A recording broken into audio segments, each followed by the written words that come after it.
24-year-old Angelica Ruiz is suing her ex-boyfriend, Brett Peterson, for a propane bill, unpaid credit card charges, and for the cost of a gun. Miss Ruiz, you and Mr. Peterson lived together for how long? 4 years. And you lived together in a home that you purchased. Yep. In your name. Yes. Mortgage was in your name. Yes. I gather from reading the complaint and the answer that Mr. Peterson and you had an arrangement whereby you shared expenses on the house. So those shared expenses include the mortgage payment. And how much was the mortgage payment? A little over $700 a month. So while Mr. Peterson was there, he was helping you pay down the mortgage? Yeah. Okay, and he has no equity in the house? No. It is your claim that you separated, and he owes you for two things. He owes you for a gun that you purchased for him, that he said he would pay for, and that he owes for some expenses on the house, some propane or something. The propane credit cards. And Mr. Peterson said the gun was a gift from you to him, and the expenses on the house he paid for up until the time he left. He owes you nothing. Okay. When did you move out of the house, Mr. Peterson? December 30th, 2007. When was the gun purchased? September 31st, 2007. Were you working at the time? Yes, ma'am. You were putting money into a joint account to pay expenses? Yes, ma'am. Was this gun purchased on a credit card? Yes, it was. And were your credit cards paid for out of a joint account? Yes. How much was the gun? It was $1,711, I believe. Now, let me understand this. You purchased a gun, and it was placed on a credit card that was in your name. In my name, yep. Did you have any responsibility on that card at all? Oh, ma'am. Were all of the purchases for the household made on that credit card? The purchase of the house? Yes. When you went out for dinner? Oh, yeah, when we went out for dinner. Stuff like that, yeah. Was used on that credit card? Yep. And each of you put in money each month into a joint account. Is that right? Yes, ma'am. How much did you put in, Mr. Peterson? Whatever my check was, it went directly into the account. Well, give me some idea. About $300 a week. I have my check statements right here. Can I see it, please?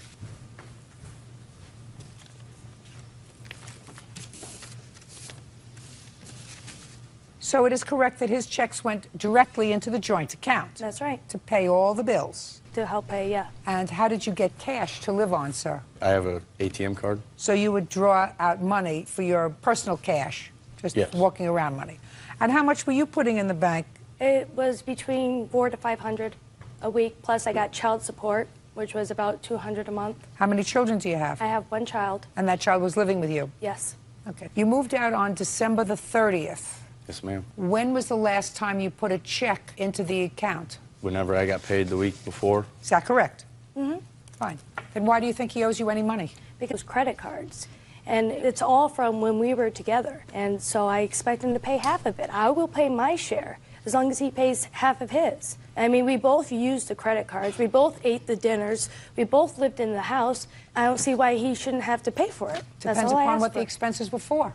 For us, going out to eat, his Christmas with his family, presents for my family, anything that we needed. Let's talk about the credit card, Mr. Peterson. Would it be a fair statement that it was your intention when this money was charged on the credit card that this was to be paid out of joint funds? All of our bills were paid out of joint funds. Was that your intention? Yes. So it would be a fair statement, sir, that Ms. Ruiz would be right in saying that any charges that were made prior to December 30th when you left should be shared between the two of you equally. It depends on what the bills were for. Well, you didn't I'd have go no through, proof of what just a the second. amount. You didn't go through the bills when you were living together, did you? And say this was yours and this was mine? You just paid the bills together jointly. Yes. Then it would be a fair statement that had you not left on December 30th, you would have continued to contribute your check and pay down the bills. Yes.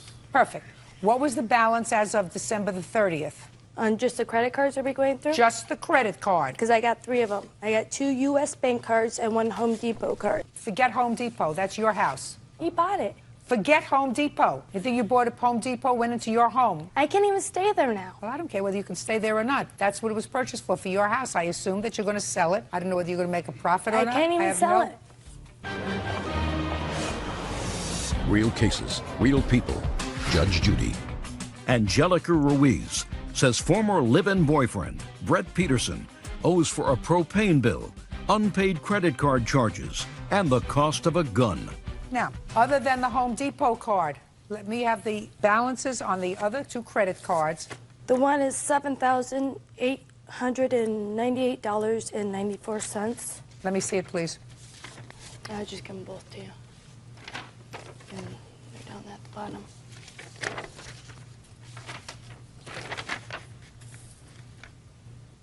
The other one is $1,500. It's $9,300.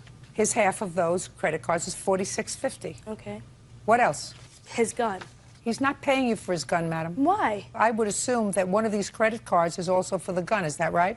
No, oh yeah, you're right. Right. I added up without the gun. I added up with the gun. The two credit cards. Half.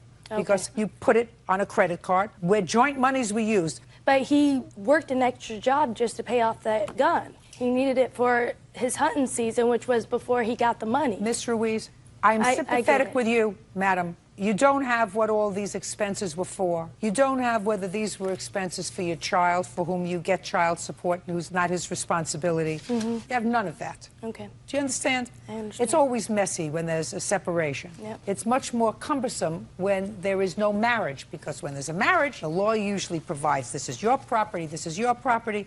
But I am less sympathetic, Ms. Ruiz, because at least for part of the time that he lived there, for 4 years, he was paying down a mortgage for a house for which he has no equity. Judgment for the plaintiff in the amount of $4,650. Thank you. That's all. Thank you. Beth Garcia claims her boyfriend's ex, Jamie Petola, vandalized her car by keying it. Ms. Garcia, the defendant is your current boyfriend's ex-girlfriend. And also the mother of his child. Where is your boyfriend today? He couldn't make it because he's had too many issues with her and pending court problems with her that he has to take care of. So that's why he couldn't make it. He didn't have any pending court matters today, did he? None No. at all. None at all. He never None at all. has. But he decided to take the high road and just be absent, even though he probably created all of these problems to begin with. Now, when did you last live with, what's his first name? E. Lincoln. E. Lincoln? E. Lincoln. E. period Lincoln? Yes. Well, what's his first name? E. Lincoln. There's no period between the E and the Lincoln. It's just E. Lincoln. E. Lincoln. When did you first live with E. Lincoln? When was the first I lived with him? Yeah. First, give me the year. Probably it was 2001. And when did you last live with him? 2005. When in 2005? Around February, March. And when did you start to be involved with Mr. Lincoln? We officially were involved in October Of 2006? 2005. Before a friend. So there was a little overlapping. No. Yes. I was living with him and she knew. Okay, so there was a little overlap. Yeah. But they weren't keeping it together. Yeah. Hey. There was some overlapping.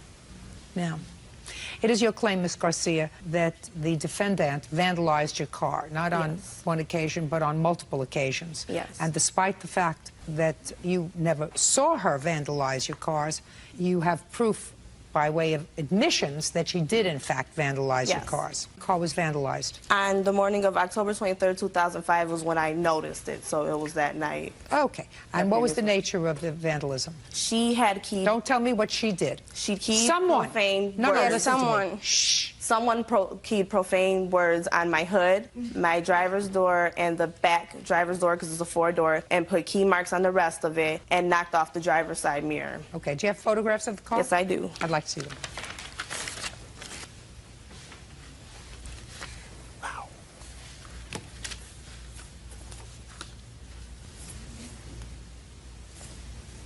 Now, with regard to this incident in October, what proof do you have that the defendant was responsible? Well, before my involvement with E. Lincoln, I believe he said it was like in 2002. Don't tell me what he said to you. That's hearsay. In 2002, his vehicle was vandalized the same exact way. You cannot tell me anything that he said to you. Okay. Because that is hearsay. Do you have any proof that the defendant committed that vandalism on your No. car? I have a police recording because on the night of January 3rd, 2006, she was calling my phone saying, "I'm going to vandalize your vehicle again." My roommate... Okay, so you have a recording. Yes, and the police report that stating that the police... Let me see it, please.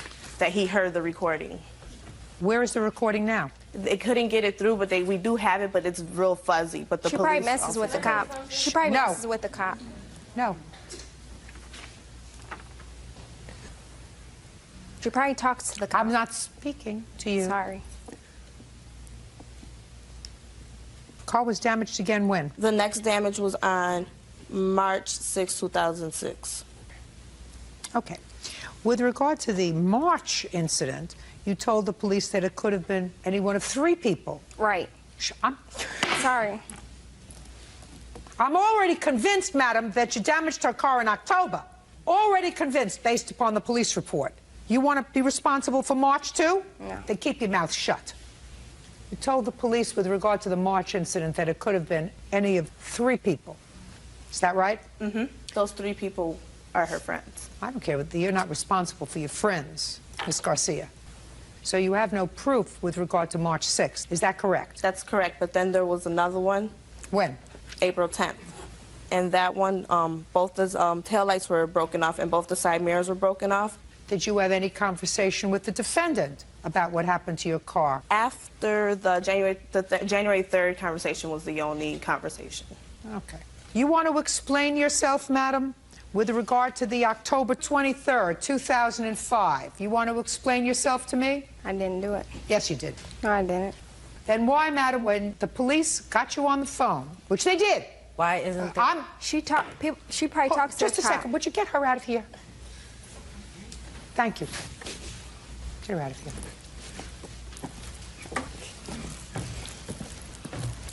Why did you hang up the phone when a policeman identified himself on the phone? Because when a person says the police are on the phone, you don't know if you could go to jail for something stupid or not. She played on my phone up until she called the cops on purpose, and then that's when I called back and was arguing with her because she told my son, when he stayed at her house with my ex-boyfriend, that she don't like me and all this other type of stuff. So I called her and was, you know, arguing with her or whatever. And then she was like, you did this to my car or whatever. She had the police right there. So he probably was hanging out at her house because she talks to a lot of people and she goes downtown and she talks to cops and stuff. So he probably was sitting right there maybe. Maybe that's the case.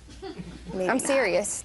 Let me see the estimate for the damage to your car on October 23rd, This is the one from 2005. the October Police 23rd. officers indicated that they heard the recording. Your recording. I didn't get no police report. But I got it. They didn't say nothing to me. Listen to me.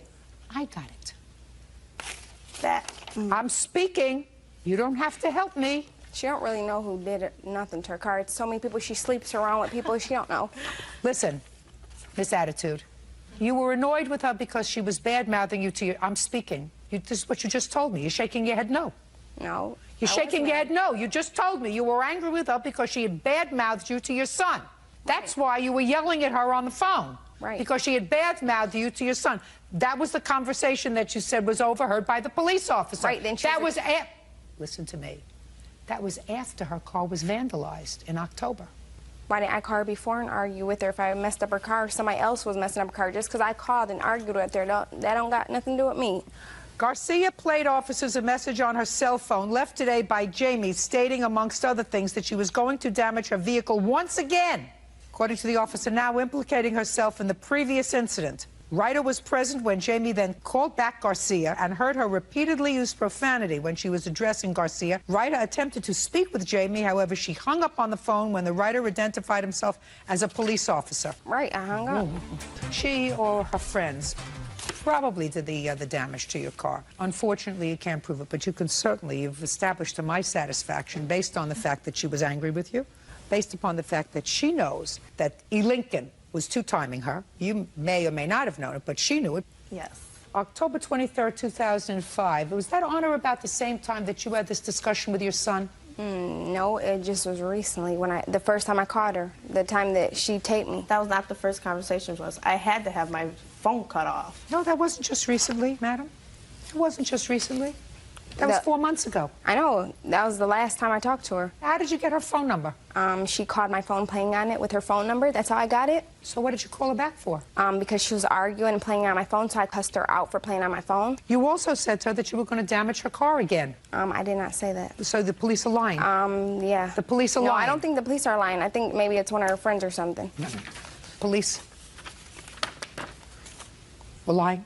No, I'm not going to say the police were lying, but... Good. Judgment for the plaintiff in the amount of $3,619. That's all. Stay away from her car. Kate Vermeulen is suing her ex-husband, James Vermeulen, for for the unpaid balance on a Saturn he totaled. Mrs. Vermeulen, this is your former husband, and according to your complaint, you swapped cars with each other because your mother was coming to visit. You needed a larger car. That was last summer. So it's nice to hear that there was at least a reasonable relationship that you had, so that you accommodated your former wife, because you have children together, so that she would use a larger car that was yours. And in any event, you wrecked her car, and there was an outstanding loan on the car. The car was, in fact, totaled, and your former wife feels as if you should be responsible for the difference between what the insurance company paid on the car and the amount of the loan that she's still responsible for, and that amount is $3,634. Is that correct? Yes. You have a counterclaim because you say at the time she borrowed your car, she had a minor fender bender, but damaged the bumper of the car. Correct. To the tune of about $800, and she should pay that. Yes. That's your counterclaim. But let's get to the big ticket item here, Mr. Vermeulen. When did you total her car? I believe it was August 10th. I was on my way to work. 8/10. And when did you damage the bumper to his car? Actually, it was so minor that I don't have the exact date. Okay, but you called and told him about it? Yes. Okay. And you have a picture of it, I'm sure. Yes, I do. I have a picture of the damages that were done to the bumper and actually an imprint. Okay. Your Honor, it was September 5th, I do believe, when he ruined my car, when he totaled my vehicle. Why do you think that it was August 10th, sir? I thought that was the day. Well, it wasn't. It was September. In September? Yeah, because she would have a police report with regard Okay, to it. I didn't know that there was any police report. I wasn't charged in the You accident. have a police report? Yes, I do. May I see it, please? So it wasn't in August, it was September. That's a big difference. Sorry. How do you account for that difference? I don't know, Your Honor. I was working at that time there. I wasn't really paying attention to the date. When did you swap cars? Probably a couple days before her mother arrived. She was Which was coming when? in for England. Near the end of the summer, which was In probably- August? In August. Now, it's clear that, according to your answer, sir, that the accident was your fault, that your foot got stuck, according Correct. to you, on the gas pedal. Between the gas pedal and the brake, Your Honor. So it was your fault, right? I guess if that's the way that you see it, yes, Your Honor. Well, sir, unless you were driving a very unique car. The gas pedal was put in by the factory. It remained in the same spot. The brake was put in by the factory. It remained in the same spot. You were familiar with the car. You had had it for some time. According to your answer, my foot got stuck between the gas and the brake. You want me to read you what you signed? No, Your Honor. So I if know the what I foot got signed. stuck between the gas and the brake, it's your fault. Okay. Those two things didn't move together. I was wearing my work boots at the time, which are larger than my way to work. And it is a sports car. The gas pedals are closer together. I drive a truck, Your Honor. Well, whose fault is that, sir? The car's fault or your fault? It was an accident. No, sir. If you're wearing big boots and it's a small car, you take your boots, you put it in the back of the car, and you wear shoes that don't get stuck between the gas pedal and the brake. The car can't accommodate your work boots, right? Right, Your Honor. You have to accommodate the car, right? Correct. So it's your fault.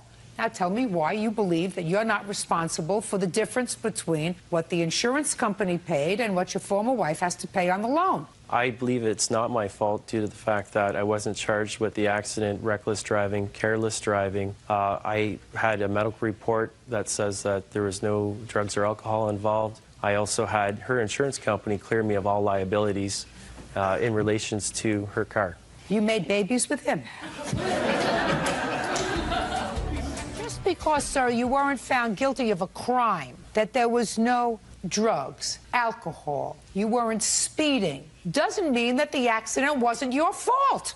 It was your fault. You just said to me I was wearing big work boots. This was a sports car. It doesn't accommodate those kind of shoes. My foot got stuck between the two pedals, and I lost control of the car. And I just tried to explain to you what a normal person of reasonable intelligence would understand, that the car can't accommodate your shoes. Your shoes have to accommodate the car. Now, do you have a picture of the damage you did to the bumper of your car? Yes, I do, Your Honor. I'd like to see it. And an estimate on having it fixed. I have an estimate right here.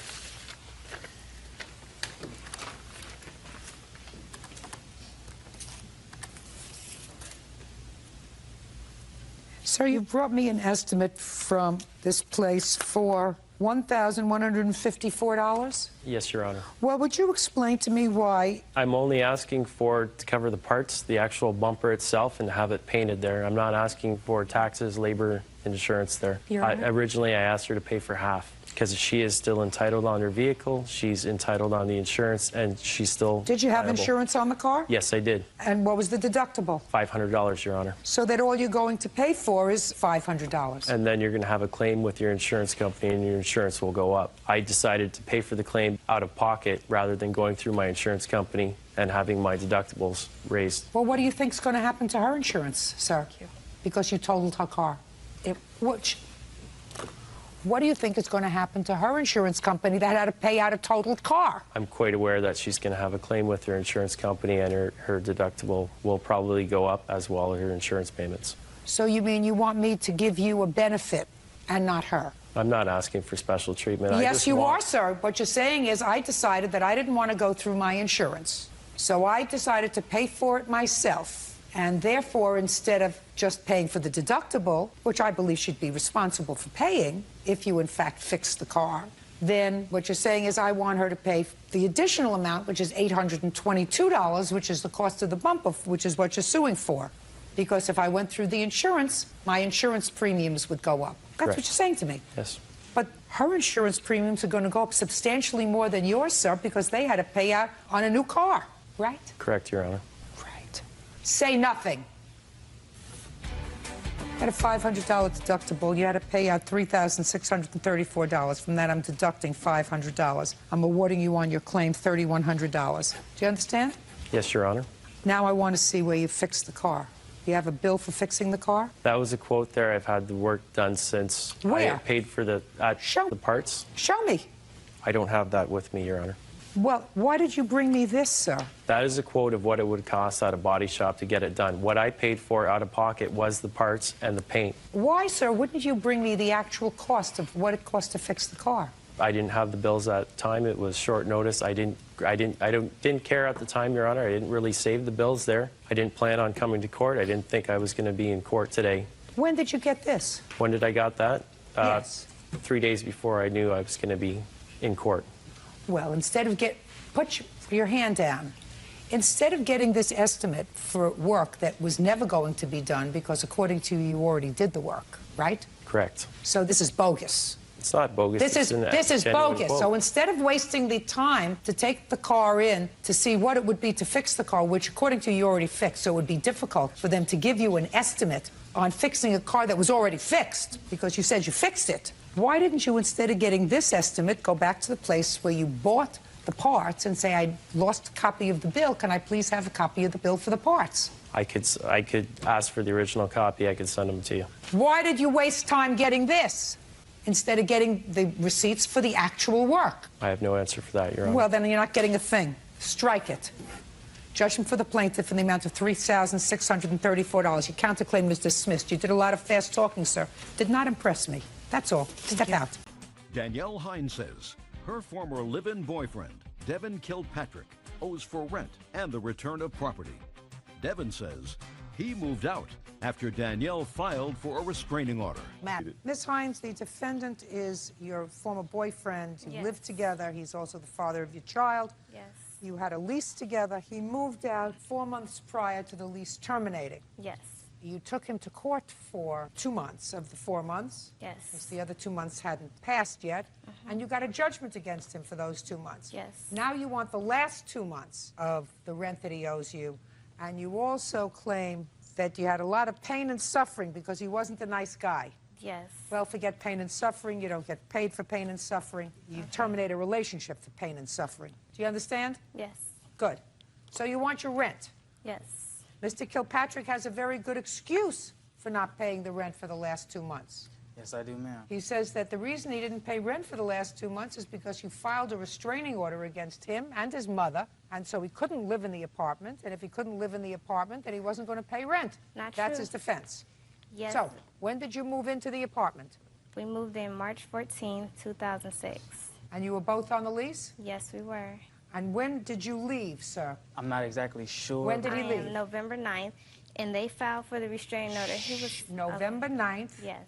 2006. Yes. And when did you file a restraining order I against him? filed November 2nd, but he was served November 14th at 5:55 a.m. But you had filed it on November 2nd. Yes. I want to see the allegations that you put in the restraining order application.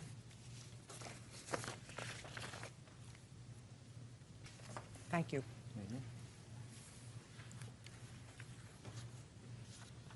You filed this on November the 2nd, and according to this, it says the most recent date of abuse was September 10th, 2006. And you say he strangled me to the point that I could not scream anymore.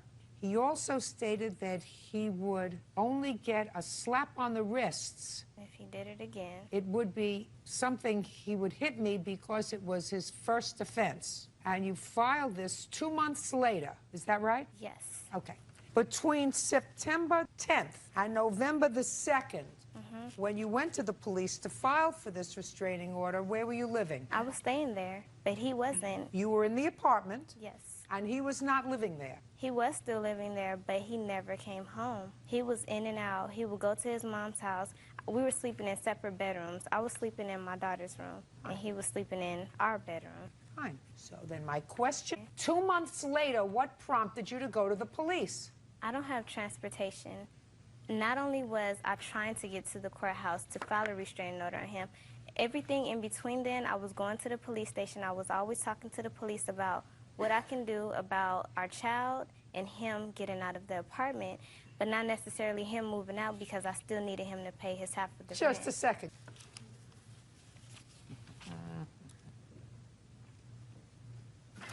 You asked for, in your restraining order, a stay-away order asking that he may not be within 15 feet from you. How was he supposed to be within 15 feet from you if he was still living in the apartment? Because at the time, whenever he would come home, he would go in his room, and I'll either be sleeping in the living room on the floor or in our bedroom. Listen, did you want him out of the apartment or in the apartment? I wanted him to stay because he was still on Then the there was lease. no reason for you to file for a protective order. I just It's didn't want him to nonsense. hit me again. You said that the last time he put his hands on you was when he choked you 2 months before.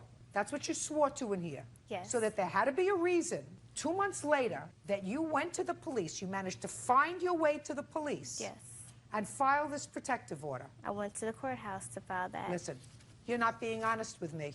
He moved out, he had a right to move out. He would have been crazy to stay there. Absolutely insane to stay there with a protective order. When all you have to do is pick up the phone, call the police, they come, they arrest him. And all you have to do is say, he threatened me, and he finds himself in jail. So he would be insane to stay in the apartment. May I please say something? Sure. It says right here that he was not even served. He didn't even know I had a restraining order on him until after. I'm telling you. It doesn't make any difference whether he knew or not, madam. You knew. Yes. So how dare you come here knowing that you had the restraining order, that you didn't serve on him for another couple of days, but you knew you had it, Yes. and still want him to pay rent? Because his name was still on the lease. I did not ask Devin to leave. They said 15 feet because his name was still on the lease. They could not kick him out. I had no choice. I didn't want him to put his hands on me again, Judge. Good. I was afraid. Yeah, I didn't know what else understand. to do. I understand. You should have left. Should have left. But you can't go get a restraining order on him and say you have to stay in the house, despite the fact that I have a restraining order on you. Okay. So now you are like my prisoner. You look at me cross-eyed, I'm going to call the police. Whether he did anything bad to you in September or not, I don't know. Certainly you didn't go to the police in September. So he would be nuts to stay with you. And now you come to court and you say, I want him to pay the rent. Yes, because... When he did nothing to you in November, nothing to you in October, nothing to you 3 weeks in September. If I believe that you got into a fight and he put his hands on you in September, I'm not condoning that. Okay. And if you put him out right away, I would have said, okay.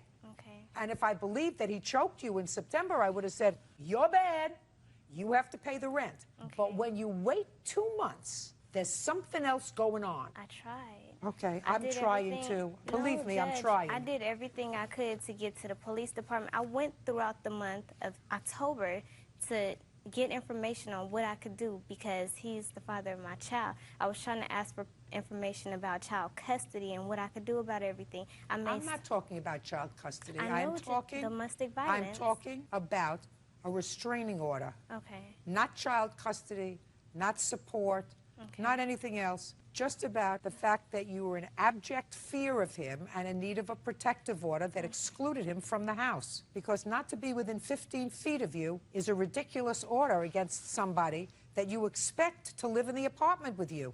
Ridiculous. I'm telling you, you cannot live with somebody with a restraining order and expect them to stay in the apartment. Because of the way the laws are recognized now, all you have to do is call the police and say, he looked at me cross-eyed, I want him arrested.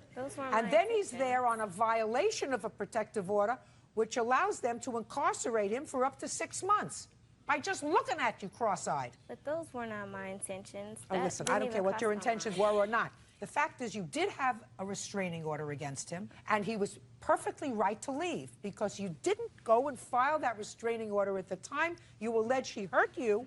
You waited 2 months. So there was some other agenda that you had, and I don't know what that was because you look at me, like you don't understand what I'm talking about. But then you were served with a restraining order and you came back into the apartment with your mother. No, not my mother. When?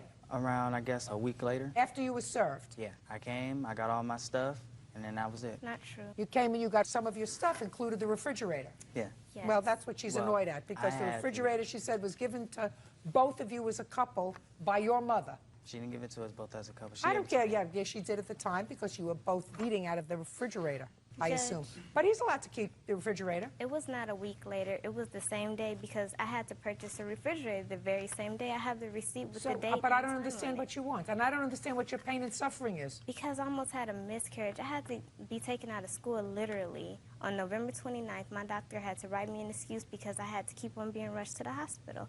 And I have all the hospital papers stating that I had You have a hospital paper that says it's his fault that you almost had a miscarriage? Well, it was stress. Of course it's stressful. Life is stressful, madam. Life is stressful. Yes, it is. Life is stressful. You don't want to be stressed until you're sure about somebody. You shouldn't get pregnant by them. Actually, those were my intentions either. Well, not your intentions. What you do is you take care. But I was on birth control. I have the papers proving that I was on birth control. You would like to see it. Well, I suggest you sue the birth control company because it failed. Listen to me, Miss Hines. Are you living in the apartment now by yourself? Yes. No. Well, how are you supporting yourself? I had money that was saved up, and I spent all that money on the rent. How old are you? I'm 20 and a half. So why don't you go to your father or your mother's house? You're 20 years old and you have a baby. He should pay child support, but he's not going to support you. You're not his wife. No, He said he'll contribute to the support of his child. He absolutely should do that. But he's Are you paying child support? No, not yet. Why not? She just, I don't know, she just filed it, I guess. She doesn't have to file it. Did you see your baby? Yeah. Well, no. You have to take care of your baby. I see him when I can. I work about 6 days a week, so I can't be there all the time. Well, if you work 6 days a week, then what you should do is you should have enough money to help support him. But he And you don't doesn't. need a court order to tell you that, sir. Do you understand? Mm-hmm. I should see the money coming out of your wallet right now. Please, for some diapers. I would like some diapers. Listen for to our me. son. Don't talk to him. Okay, I won't. I should see money coming out of your wallet now. Did you hear what I said? I heard you. Get it out. Don't have none in my wallet. How could a man who works 6 days a week not have any money in their wallet? I don't keep money in my wallet. Where do you keep it? In the bank. Good. How much money do you have in the bank? Don't know. Well, I've got news for you, sir. When ultimately you're going to want to see this child, and the tape of this is going to be available for her, for whatever, you get no sympathy from me if a father needs a court order to tell him that he's supposed to pay child support. Court's not supposed to tell you that. And here is supposed to tell you that. Do you understand? So the support should be forthcoming. You don't have to pay anything for rent. Because she wanted to live alone, she filed for a protective order against you. And if that's the case, then she pays the rent. Got it? Okay. And if you don't want to pay the rent, go home to your mother. Or get a job and start supporting yourself. I will. Good. Perfect. Your case is dismissed. That's all. Ashley McLeod says former friend Justin Lawler owes for late fees associated with a broken window on her rental car. Ashley says police officers were forced to break into the car after Justin passed out drunk. Miss McLeod, you and the defendant were friends. It's my understanding that you wanted to take a little day road trip together. You needed a car, so you rented a car on your credit card. Yes. And you were going from someplace to San Diego? Actually, we were going from Austin, Texas to South Padre Island. And Justin had told me that he had to be on the rental car agreement because I couldn't rent the car by myself because I was under 21. Okay, but the car was leased with your credit card? Yeah. Okay, and he was driving? Yes. What time did you rent the car? We had gone that Friday. It was sometime in the afternoon to rent the car. And then we were going to leave for South Padre shortly after we had rented the car. And you did? Yep. Was he drinking? When the incident occurred, he had been to a few bars. He'd had a few drinks. Well, that would be a yes. Yes. To make a long story short, what happened was he took the car to go from one place to another. I don't know where you were going. But according to you, you pulled the car over and fell asleep, but fell into a dead sleep coma because the police came up to the car and they tried to wake you. It was actually parked in a parking spot. They tried to wake you, and they couldn't wake you from this deep coma sleep. They banged on the door, they rapped with their baton, and then they feared for your safety. Since the car was locked, they busted out the window of the car in order to ensure that you were safe. Ashley McLeod says former friend Justin Lawler owes for late fees associated in her rental car. Ashley says police officers were forced to break into the car after Justin passed out drunk. Now, the car had to be taken in to be fixed. You paid for the window, but it took time, and she was charged $500 extra on her credit card that she feels as if you're responsible for, because but for the fact that you fell asleep in the car, it wouldn't have happened. That's your case. Yes. Mr. Lawler has an interesting defense that we are all breathlessly waiting to hear. When we first rented the car, I actually told her to get the rental car insurance because that way, if anything did happen, we would not be liable for the damages done. And at that time, she said that she had insurance. It would be $100 cheaper. The guy rang it up with the insurance on it for the rental car. And then she said, well, no, it'd be cheaper if we do it the other way. I didn't want to because I had rented a car before and know that if you get rental car insurance, it covers everything. So she insisted on putting her current insurance on there. And once we got down there, her mom, she talked to her, told her the insurance was on there. And then her mom said if anything happened to that car, that their insurance would get dropped. So the insurance didn't cover the actual damages done at all. Can I say Stop. something? What? No! Oh, sorry. I'm not finished with him yet. Sorry. So let me understand his defense. His defense is she should have taken out the insurance. Right. That's your defense. Yes, ma'am. Sounds right to you? Well, that sounds like what he said. That sounds right. Why did you fall asleep in the car, Mr. Lawler? Why did I fall asleep in the car? Just a second. Is there an echo in here? I know that you think that it's going to give you an opportunity to think of a reason. He wasn't but sleeping. I'll Sorry. get back to you. Why did you fall asleep in the car? I had a couple drinks and I passed out in the car, and it was parked in a parking spot. There you go. I was not driving the car, though, that night. All right, Mr. Lawler, let's dissect what you just said to me.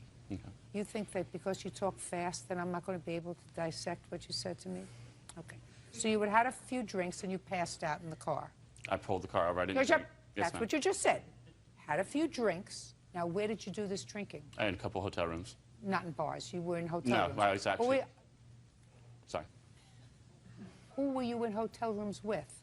Just different kids we were selling tickets for our Akon party that next day. How many different hotel rooms had you been in drinking that night? Just a couple, actually. Same hotel? Just different ones. Shh. Different hotels? Yes. How did you get there from one to the other? I drove the first... I drove. The first one, yes. Just a minute. I drove.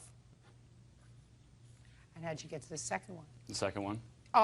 Yes, the My second friend took one. me the second one in his The car. second one.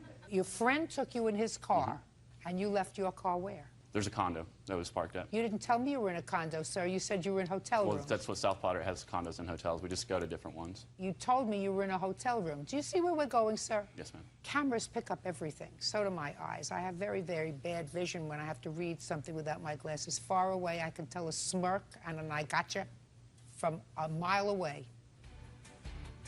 What do you do for a living? I'm a promoter for a production company. They're usually pretty glib and pretty light on their feet. Promoters. I've been promoting myself for 3 times as long as you're alive. You owe her for the car. And you're going to pay her for the car because it was your fault. Even though the insurance... Your fault! Nobody laid you down, pried open your mouth, and poured alcohol down your throat. Nobody told you to fall asleep in the car. Nobody told you not to tell your friend, would you please take me back to one of these condos where I'm supposed to be staying tonight? Nobody told you any of that. You were drunk. You drove a car drunk. You passed out in the car. Your fault. You pay for it. The remaining charges that he owes me for is $541.63. Did you pay for your half of the rental? Yes. Okay. Judgment for the plaintiff in the amount of $541.63. Thank you very much. That's all. George Heath claims neighbor 17-year-old Marquise Peppers falsely accused him of being a pedophile and then assaulted him. Mr. Heath, Mrs. Coleman is your neighbor, and this is her son. Affirmative. Affirmative. You are 17. Yes, ma'am. But large for your age. Yes. And it is your claim that Miss Coleman's son assaulted you. Assault and battery, ma'am. Depends on where you live. And you want to be compensated. And Miss Coleman and her son say that you started it, and he just finished it. So, your first name? Marquise. How long have you and Mr. Heath been neighbors? I don't know how long he's lived there, but I lived there for 2 years. How long have you been there, Mr. Heath? Since May of 2006. So a little less than a year. Affirmative. A year. Have you gotten along for that year that you've been living there? Up until recently. What happened recently, Mr. Heath? On April 25th of 2007, I was outside my door. Mr. Peppers was also outside his door. He was calling me a pedophile. He was saying I should never, never, never say the name of his little sister. I admit I may have started behavior that was more of an interest to a proctologist. But I don't know what you mean by that, sir. I was upset that being called a pedophile after 30 years of being a registered nurse here in California. So he was calling you names and told you never to mention the name of his sister. What did you say to him? Well, he challenged his authority by claiming that if I said the name of his sister one more time, that he would beat me down. Being that I was very upset because of the general rumor within the neighborhood of me being a pedophile, I did say her name. Her name is Sanji. And then what happened? I repeated it a few times as he came So you taunted closer. him. You were a grown-up. Yes, I was an angry You were a grown-up. grown-up. You were an angry grown-up. Yes. And he had called you a vile name. Quite, ahead. especially when I have no record anywhere. I understand you have no record anywhere. Okay. Got it. So you were taunting him, and what did he do? He pushed me, and then, you know... How did he push you, Mr. Heath? I do believe, I will take his word for it, that he belly bumped me. Okay. I turned to catch myself, and I was struck on the back. I cannot say exactly if it was him or his friend LJ, but I did sustain an injury to my back. Him? He was right next to him, shoulder to shoulder. So they both came over to you after you had repeated his sister's name several times? Affirmative.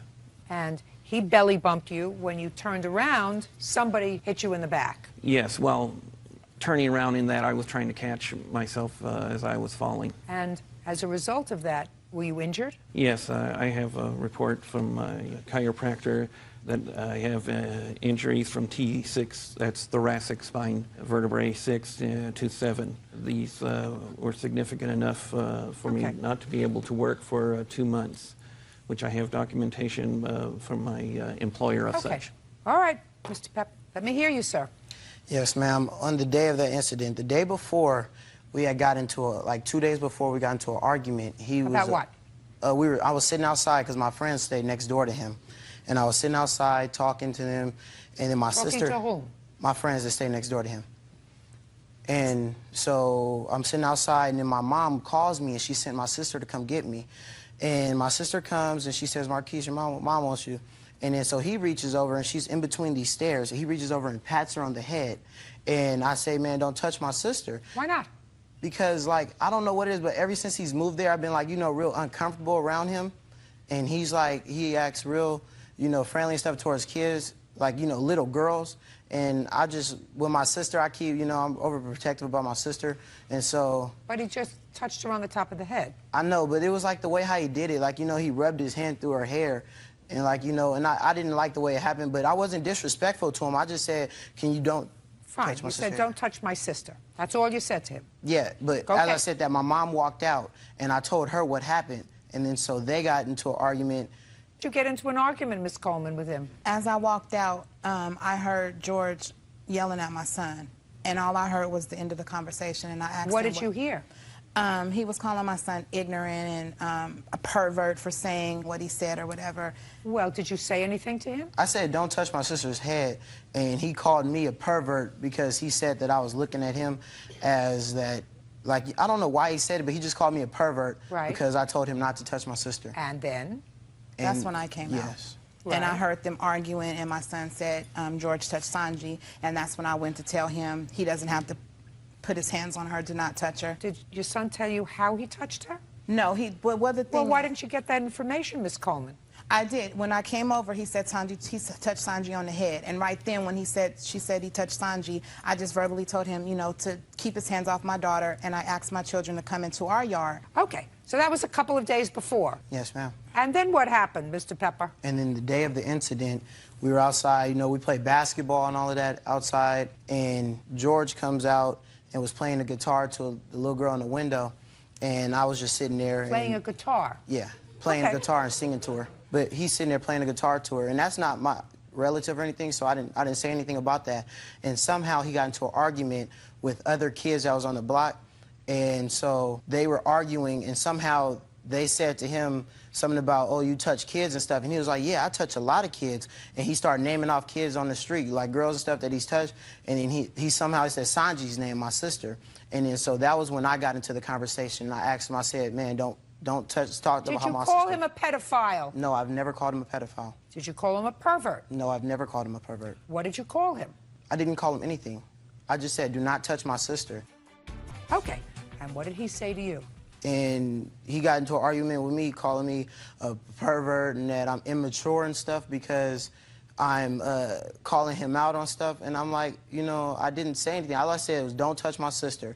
And then so we're sitting here, we're arguing, and I stepped back, and my friend was with me also, and he was talking to him. He was like, there's no need for you to say her name. And I pulled him back, and George says it again. He was like, oh, what do you mean, Sanji? And I was like, don't say her name. And then so he takes off his glasses, and he untucks his shirt, and he steps up to me, and he says, what do you mean, Sanji? Sanji, Sanji? And so I had chest bumped him, and he, you know, it was like a fake stumble type, and he just stumbled back and hit the wall and purposely fell to the ground. And he made a lot of like weird noise and stuff that, you know, you could tell that it was being act. And like some kids was laughing at him and stuff because he was acting it out. And his wife said, I'm calling the police. And then so I looked at him, and then I turned around and my sister was calling me. So I turned around, picked up my sister, and then I told my friend, I was like, let's go. And then we walked to his house. Mr. Pepper. Yes, ma'am. What facts do you have that suggest to you that Mr. Heath's intentions with regard to the kids who play in the neighborhood, either singing to them or patting your sister on the head, is anything other than just genuine caring for children? It's because of the way like he does it. It's real weird, you know. I don't feel comfortable around him. And for that, I don't feel like my sister should be around him. I've never been disrespectful to him or anything. You assaulted him, sir. No, ma'am, but yes, prior you to the did. incident, You assaulted him, sir. He was taunting you, which is not very smart of a grown-up man to do. Yes, ma'am. Not very smart to a big 17-year-old, you know, who certainly outweighs him and certainly outmuscles him. But you have no right to put your body on him in any way. You should have been smarter, sir. Yes, ma'am. Now, but I had to confront the lie. Mr. Heath, have you ever been arrested for a sexual offense on a child? No, ma'am. The next question is irrelevant, therefore, and you've never been convicted. Is that correct? No, ma'am. You have any children of your own? Yes, ma'am. We have 4 biological children and 1 foster child. How old is the foster child? She is 32. So you raised her? Affirmative. And your 4 children, how old are they? We have a boy who's now Sergeant George Heath of the 3rd Armored Cavalry Regiment. We have twin boys, Pete and Repeat. One is Staff Sergeant Joseph Heath of the 11th Armored Cavalry Regiment. Our other son is Specialist David Heath, who recently was, last week, was taken out by shrapnel in Baghdad, but he's doing just fine. He'll be in the United States today. And then my daughter, Rebecca Heath, she's 23. She's a certified nurse's aide and a senior in health administration. Have any of these children visited your home? Yes. You live in your home with your wife? Yes. How long have you been married? 31 years, ma'am. Mr. Pepper. Yes, ma'am. We are supposed to rejoice in the differences among people in this country.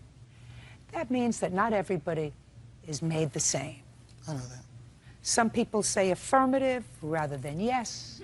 Some people may appear to be, to you, a little peculiar, but that doesn't make them a pervert. No, ma'am, I've That never... doesn't make them strange.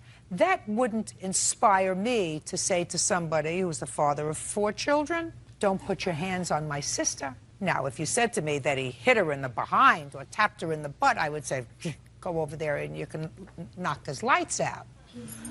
But what you told me was he patted her on the head, and you just didn't like the way that looked. And you went outside, and all you heard was your son saying to you, he touched your daughter, and you blew. You didn't listen. I think that what you have to do is celebrate the differences amongst people, Mr. Pepper. Mm-hmm. You have perfect right to say to your daughter, listen, I don't want you to go over to neighbors, strangers, or whatever. Absolutely no business, despite the fact that Mr. Keith was not smart. Yes, ma'am. Has no right to go over there and chest bump him, belly bump him, or whatever other kind of bump him he did. His lawsuit asks for $1,700. He's going to get that. You have a counterclaim.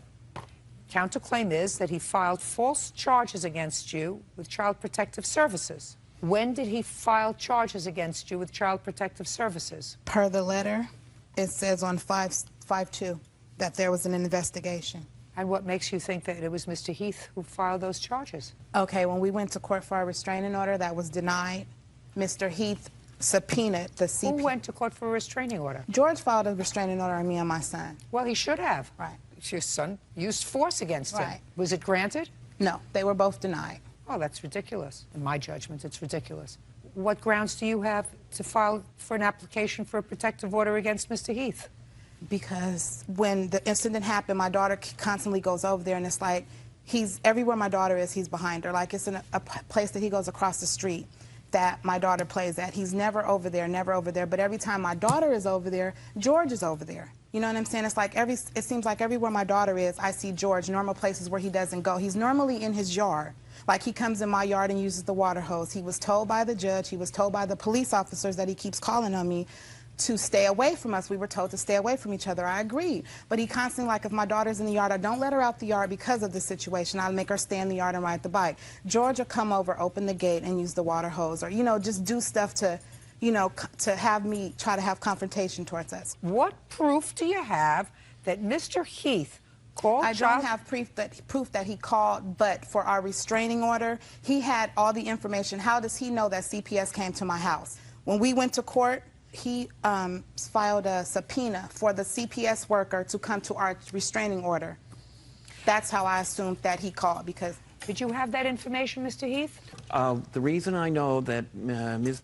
Johnson is a child protective worker is that she was at Ms. Coleman's door, and when I saw her, and I said, I don't think Ms. Coleman's there. She asked, you know, who are you? I identified myself and where I live, and then she identified herself, and we went into my apartment, and we had a discussion concerning, well, actually, one of the things we discussed is whether or not I am a pedophile. Obviously, I'm here, not arrested, so she felt there was no basis for the allegation that I'm a pedophile. Did you make a call to Child Protective Services, sir? Can I leave that under confidentiality? See what I'm saying? Well, yes you or see, no? I'll answer if you, no, if well, you want me to. The point is, Mr. Heath, if you had grounds in your judgment to place a call to Child Protective Services, because that's her counterclaim, she says that you had no basis. She believes that you did call. Okay, that would be a different question. Would I have, if I called, would I have a basis? The answer is yes, I would. Well, tell me what basis you had if you had called. Okay. Got it. I'm sorry, I don't consider that very funny. The basis I have is that I have seen her use the most unusual type of child rearing, curse words at her daughter. I've seen her with an open hand strike her daughter in the head. Also, I am quite suspicious that her daughter has some type of minimal brain damage. I'm not sure if it's cerebral palsy. Shh, quiet. You can't be quiet, you'll leave. Do you understand? Good.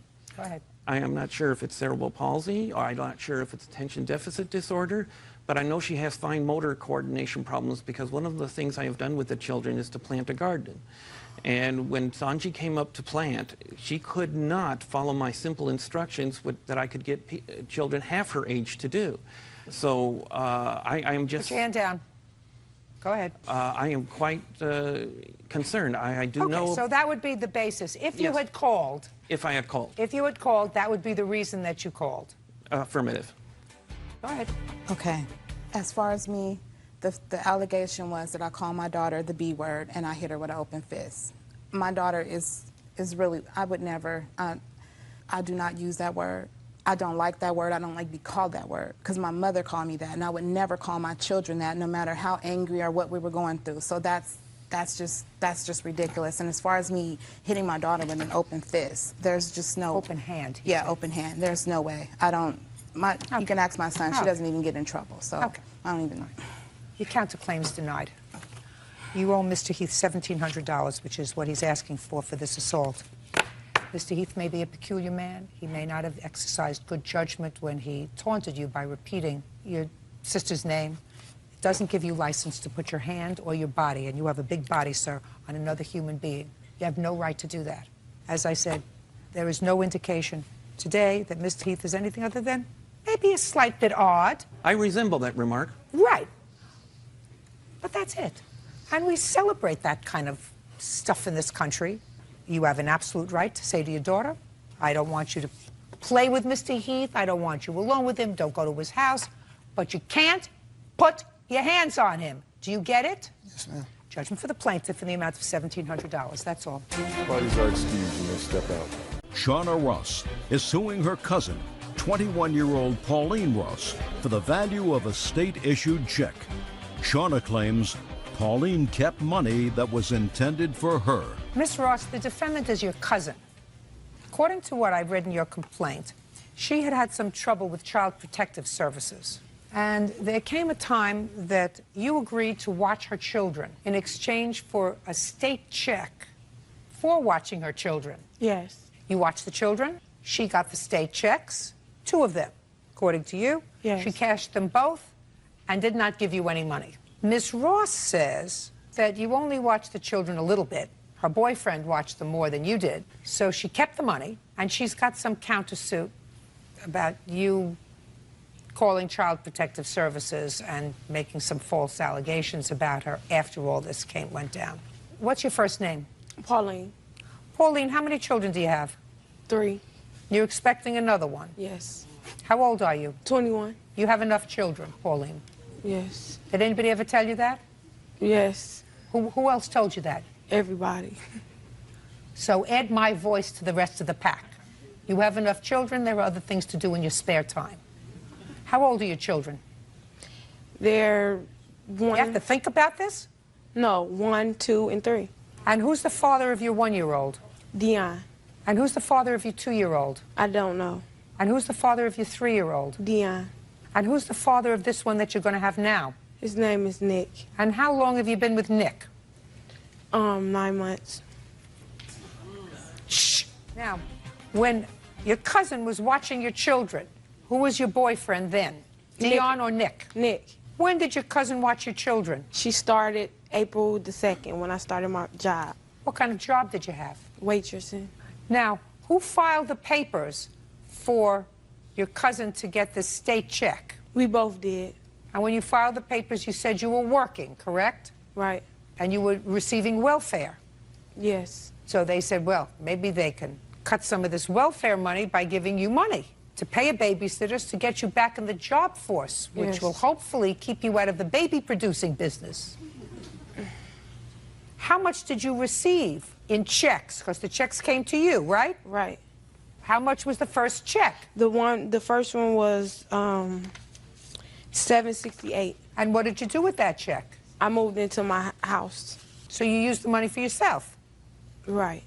And how much was the second check? $384. And that was a babysitting check? Yes, it was. Well, Miss Ross, you don't get paid for babysitting for your own children. No. And Nick doesn't get paid for babysitting for your children because he hadn't filled out the papers. Right. So who do you think was her, but not her, because she wasn't watching the kids like she was supposed to. And then April 12th, I got laid off. They cut my hours due to complications of my pregnancy.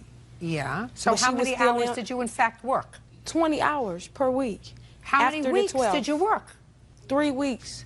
3 No, weeks? 3 weeks full time, and then they took me off. So were you telling me, what state do you come from? Michigan.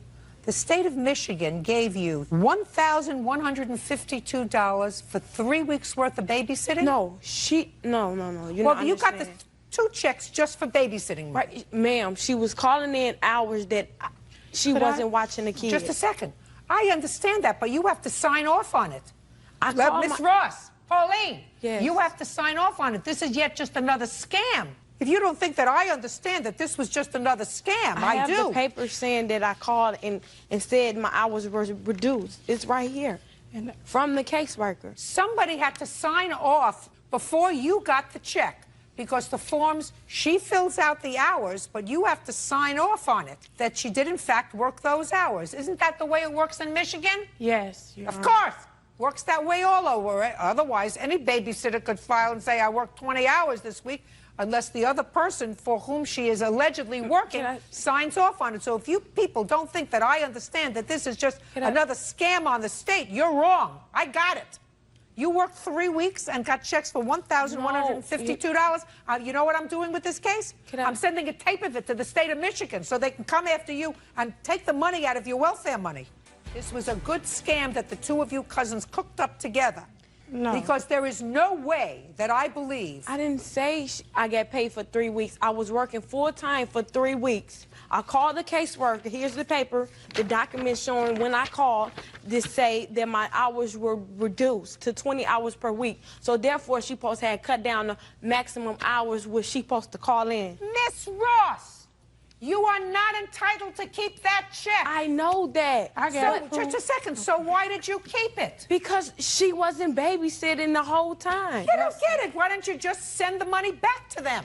You don't move into your apartment with it, madam. You don't take care of your expenses with it. That's not what the money is for. That's what welfare is for. That's what Dion is for. Well, Dion don't help. Well, that's your problem. That's not Michigan's problem. You can't keep this money. You get welfare. The fact that you don't like how much you get doesn't mean that you can scam the state out of another $1,100. I didn't scam. I paid the person that was watching the kids. Yeah, show me. Nicholas. Show me. I want to see the person who was watching the kids. Me and Nicholas spent the money together for it, and I paid Lakeisha. Listen to me. Lakeisha wasn't authorized by the state to watch your children. Neither was Nick. And you don't get paid for watching your own children. Madam, if you think that I'm going to give you $1,152, you are out of your mind. What the state should do is, and I'm going to send them a copy of the tape, is go against her welfare checks to redeem $1,152. And then let them decide where the $1,152 is going to go. That's what the state of Michigan ought to do. So they have to get the money back, and then they're going to give it to you. Thank you very much. That's all. Goodbye. James Herring says his ex-girlfriend's boyfriend, John Chavez, owes for a loan to bail him out of jail. John says it's James's fault he was arrested in the first place. Oh, that's interesting. Mr. Herring, you and Mr. Chavez share a girlfriend. Not at the same time. No. She was your girlfriend, then she was Mr. Chavez's girlfriend, then briefly she was your girlfriend, now she's back with Mr. Chavez, and if my reading of these documents is correct, this would be the lovely Jennifer. And according to your complaint, despite the fact that you had not been together, according to you now, for 1.5 years, you had some mail for her. Yes, ma'am. So you took her to her house. Yes, Your Honor. And when you got to her house, there was a confrontation with Mr. Chavez. And according to you, Mr. Chavez was arrested. Yes, Your Honor. You bailed him out of jail. Yes, Your Honor. Even though he assaulted you. Yes, Your Honor. On his promise to pay you back the bail money, which he has not done. Yes, Your Mr. Honor. Chavez says you felt terribly guilty about what happened. You came, bailed him out of jail. There was never any promise to pay you back. All very peculiar. Mr. Herring, did you know Mr. Chavez before this incident? I met him through Miss Jennifer Berger, but I have not known him prior to her relationship with him. When did you and Miss Berger terminate your relationship? January 2006, maybe somewhere in that area. Is that right, Miss Berger? No. When was it? It's over 2 years. I've been with Don for over 2 years, so. No, don't look at him. Look at me. I've been with Don for over 2 years, so it has to be. Okay, you lived together? Yes, we lived together at one time. How long did you live together? About 2.5 years. What kind of work do you do, Mr. Herring? I'm a stockbroker, venture capitalist. What kind of work do you do, Mr. Chavez? Hardwood floors. What kind of work does the lovely Jennifer do? She doesn't. She doesn't do any kind of work. Well, she doesn't have a job. She's a full-time job. Yes, very much so. Now, you last lived together with Jennifer 2 years ago. We still share a residence occasionally. What does that mean, sir? Basically, she still has a lot of her things at my house. However, she does see Mr. Chavez from time to time, and she goes over there and spends some time, and then for whatever reason, then she comes back and stays at my house. We've become very good, close friends, and so she always has a place to stay in the event that she needs a place. But you said you didn't talk in 2 years. Stand up. I didn't say that. I didn't say that. I said we haven't been together for over 2 years. No, you said you hadn't talked in 2 years. I didn't say talked. What? I didn't say talked. Misunderstanding. You said you haven't been together. Right. In 2 years. But during the 2 years, I've been over the house. I'm mostly with John. Mostly with your boyfriend. Yes. Now, you live together as a boyfriend and girlfriend? It's been on and off-ish. What is your legal residence? With Jim. Mr. Herring? Yeah. You are three of the weirdest people that I've come in contact with. It's a very, very long time. It gets weirder. It's ridiculous. The whole thing is ridiculous, Well, unless there's absolutely. something that I'm not seeing here. Absolutely ridiculous. All right, miss, when did this incident happen? When you went over to take Jennifer, the lovely Jennifer, some mail, according to you, that had come to the house? I don't know the exact date. You're on the 7th or the 6th of March. Of what year? Of this year. Go ahead.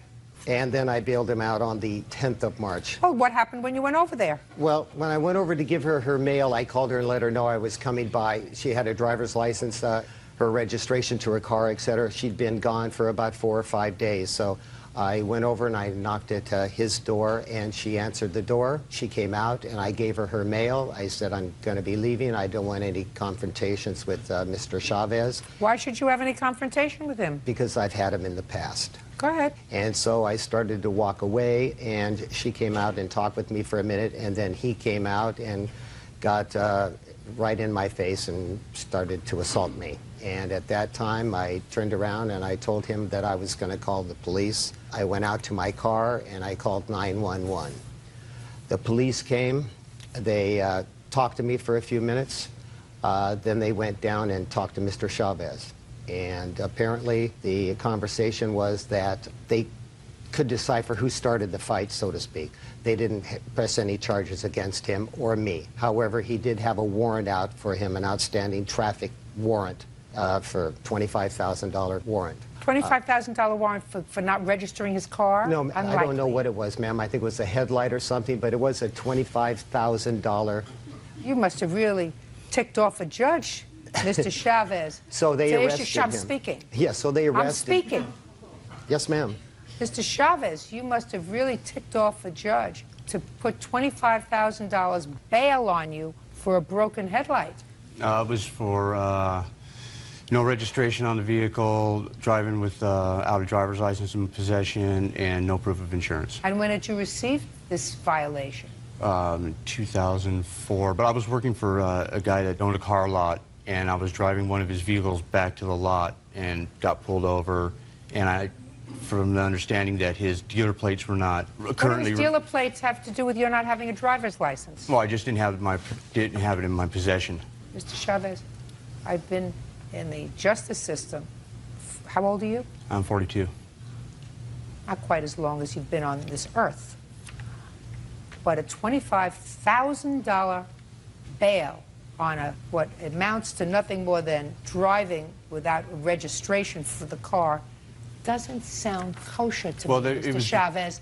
Do you understand what I mean? Oh, no, I understand what you're saying, but it was because of his dealer plates that were on the vehicle, and the dealer plates were supposedly not up to current registration. So... Yes. Oh, so they took him into custody. Yes, ma'am. And tell me how it came about that you went and bailed him out, Mr. Herring. I just, for whatever reason, decided to go down to the L.A. County Jail to talk to him. I wanted to find out why he had such animosity towards me. You mean you wanted to find out that question? I can tell you the answer to that question in a second. The lovely Jennifer. Yes, well, yes, ma'am. But I wanted to find out for myself why there was just such anger and so on and so forth, because I did not have any anger towards Mr. Chavez at all. If Jennifer wanted to see John or be with him, I had no problem with it. You may not, but he does. Yeah, apparently. So I went in there and I talked with him, and he... You live in Los Angeles, is that correct? Yes, ma'am. Right. So very strange here. Go ahead. So I was visiting with him, and he'd been in for 2 or 3 days at that point in time. 2 or 3 days on a traffic infraction. He pleaded with me and begged with me. He even started to sob. He begged me to post bail for him because of his daughter. He also promised at that time that if I bailed him out, he would most definitely pay me back. Go ahead, Mr. Chavez, let me hear. That's all untrue, you know. I'm not scared of saying that I cry, but I'm not going to be crying to him. All right, that's first off. Second off, just tell me what happened. When he came to visit me, he wanted to know why there was such animosity and what he could do to not have the animosity between us anymore. And I said, well, you don't want no animosity? Bail me out. He bailed me out, and that was it. And when, for the first time, did he ask you for this money back? Actually, he asked Jennifer to give me a letter, but she never gave it to me. Why? Why didn't you give it? I said I wouldn't. I didn't receive it from him. Your Honor? Shut up. He asked me to give him some papers, but I didn't want to get involved. I said, this is between the two of you. You deal with it. I'm out of it. I wasn't going to serve. It was, I think, to serve him. When was your next court date? March 12th. And what date did he bail you out? Do you recall? No. Do you recall, sir? March 10th. March 10th. And you had already been there for 5 days? Yes, ma'am. Had you been in jail before, Mr. Chavez? Yes, ma'am. Same jail? Yes, ma'am. For how long? 30 days. And did you do the 30 days? Yes, ma'am.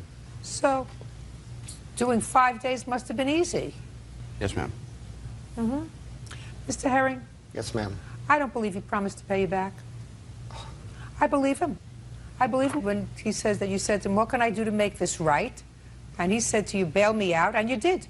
Because I don't understand why, if the lovely Miss Jennifer had gotten her license and a registration for her car, you drive a car?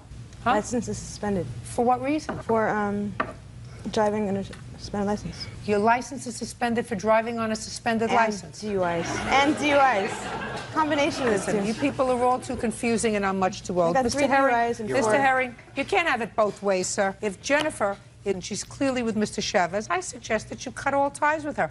I don't know what Miss Jennifer is doing for you that allows you to believe that someone who is living with somebody yet has an avenue to come back to live with you, you know, as sort of a safe haven. You're a safe house. This whole thing is very, very bizarre. And your visit to the jail is even more bizarre. And the fact that you fronted money for his bail is even more bizarre. And I'm a very easygoing, you know, meat and potatoes Brooklyn girl. I don't get all this mishigas. Your case is dismissed, Mr. Herring. That's all. 18-year-old Monica Vasquez claims ex-boyfriend Lendon Trujillo owes for kicking her car and smashing it with trash cans. Monica also claims Lendon destroyed her cell phone. You are? Lydia Calderon, Monica's mother. Okay, but you don't know anything about this case particularly, do you? No. Except that the car belonged to you. Belongs to both of us. Are you both on the title? Yes. Why don't you sit down for a moment? You're Monica? Yes. This was your boyfriend? Yes. How long was he your boyfriend? For about 3 years. Monica, you say that he broke your cell phone and vandalized your car. Yes. He says he didn't do it. So tell me when he vandalized your car. It was like about 1:30, and he showed up at my house. 1:30 in the morning. On what date? July 28th. Where were you? I was at home. Who else was at home? My sister. It was 1:30 a.m. Do you live with your sister? Yes, I do. What does your sister do for a living? She works at Premier Real Estate. She's a And what do you do? receptionist. What do you do? I'm a cashier. Where? At Rite Aid. How long have you been working there? In October, it'll be a year. Mr. Trujillo, Yes. what do you do for a living, sir? I'm a tattoo artist. You work for yourself? Yeah, pretty much. What does that mean? I'm not working at a shop right now. So where do you work from? Out of my house. Are you licensed? No. Do you have to be licensed where you live? No. Where do you live? I live in California. And in California, you don't need a license to give somebody a tattoo with No, a you needle? don't. That's a big mistake, isn't it? Yeah. I mean, you need a license to give somebody a pedicure, Yeah. but not to give somebody a tattoo. No. You Not. sure about that? I'm positive about that. Anyway, you make a living at this? Yeah. Well, especially since you have no overhead. What's that? No. What? No. What? No. Overhead. Overhead? Oh, okay. Yeah, that was over my head. Sorry. Unfortunately, Mr. Trujillo, that was true. Right. Sorry about that. All right, Miss Vasquez, why don't you tell me about what happened on the 28th of July? Okay, he showed up at my house, and he knocked on my window. I came out of my room, and I went to the garage, because he went around the house. And I had told him to leave because my sister did not want him around her house. Why did he come there? He was... He said you called him.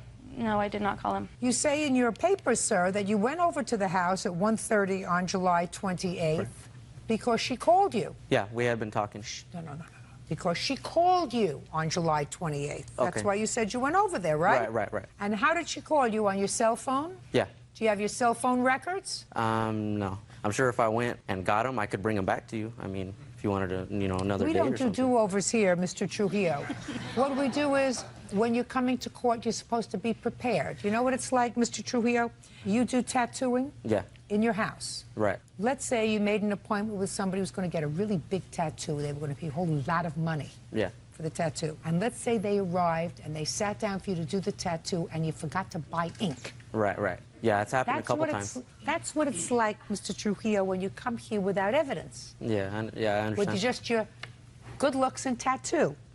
That's what happens. You're supposed to bring evidence, bring proof. So we have no proof that she called you to arrive at her house Right, at right. 1:30 in the morning. Yeah. And so you went outside and you told him to disappear. Yes. And what happened? And by that time, my sister had came out because she heard the knock because our rooms are right next door. And she had went out and told him to leave her house because she was going to call the police. Because the incident with the phone. Oh, so the incident with the phone happened first? Yes. And that happened about a month before? Yes. Why don't you tell me what happened? Okay, I was at work, and I get out of work at 10, and he showed up at my work, so I left. Had you not been seeing each other? No. Go ahead. And I left my work, and he followed me down the street, and he was telling me to pull over, and he was next to me in my car. And so I pulled over because he was coming closer to my car, and he had said that if I didn't pull over, he would go to my house and, like, break windows. And so I pulled over, and he had got my phone to check it for what, I don't know, we weren't together. And I was telling him to give me back my phone, and he was like, "You want your phone?" So he cracked it in half and gave it to me. And so... Had he been drinking? Yes, he had a beer in his car. Who else was in the car? He was by himself that night. You got to get a job out of the house, Mr. Trujillo. Okay. Listen to me, sir. First, I want you to tell me who these people are that you brought with you to court today. I brought my dad to court with me today and my brother Fabian. This is my dad, Johnny, and Fabian and Silo. Yeah, and you all live together? No. Do you live alone? No, I live with my uncle. Why? Because my dad has recently moved, and he had moved in with someone else, and there wasn't enough room, so I actually went to live with my uncle. And where does your brother live? With his grandpa. How old are you? I'm 18. How old is your brother?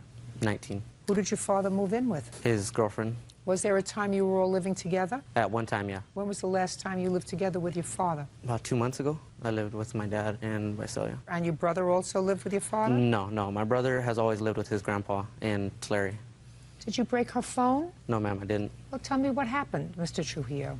Me and Monica had been seeing each other before this incident with the cell phone happened. We had been talking, and we had been texting each other, and she had told me that she got out of work at 10 o'clock. and that if I wanted to see her after work. And I said, okay, cool. I had the car, so I said, okay, I'll meet you at Taco Bell. So we went and we met at Taco Bell parking lot, and we were there. Everything was fine. We were talking, hugging, everything was cool. And then a call comes through on my phone.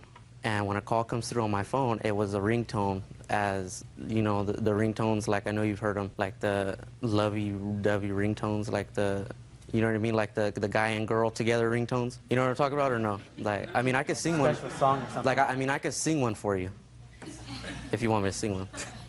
No, I'm just kidding. Anyways, at the time when that had happened, we were both kind of looking at each other because I was already like, okay, you know, something's wrong, I messed up. So Monica had... Yeah. Yeah, so at that time, Monica had snatched my phone out of my hand. And when that had happened, she snatched my phone, and I reached for it back. We kind of got into an argument, a little conflict, you know what I mean? And Who was calling you, Mr. Trujillo? Just a friend. Boyfriend or a girlfriend? It was a girlfriend. The timing was really terrible. Yeah, it wasn't expected. It was messed up.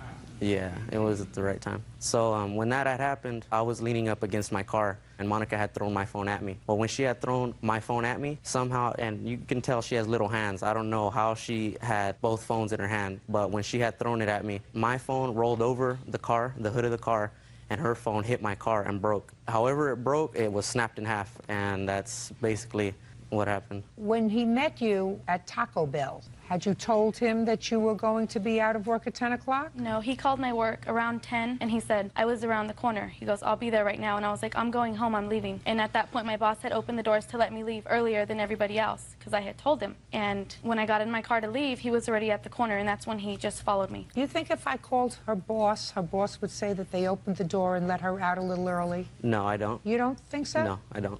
What's your boss's name? David Centeno. Give me his number. It's my phone, and my phone is out there. The Rite Aid number, 67816. There you go. 7816? Now, Mr. Trujillo. Yes, ma'am. I want you to listen to me very carefully. Okay. When somebody tells me I tend to disbelieve everything that they say, especially when I have to get my rather sizable keister off this chair and go in the back to make a telephone call. Do you understand? Oh, yes. Now, I am prepared to do that. Okay. Unless you want to revise your version of the cell phone events. No, ma'am. No, not at all. Okay, so let's call Mr. David, because he doesn't have any clue that I might be calling him. He is going to tell me whether or not he let her out early because you were going to come over. Right. Okay. Let's see. Okay.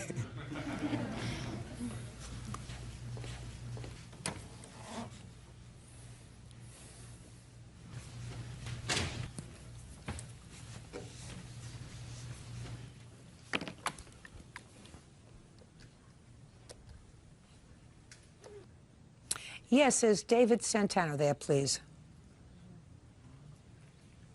David, this is Judge Judy Scheindlin. How are you? Good, thank you. David, I have a question for you. I'm here trying a case with Monica Vasquez. And I want you to think back to sometime around the end of June of this year, in the evening when she was leaving. There was an incident with her boyfriend when he called the store. Do you remember that? Could you tell me what happened, please, David?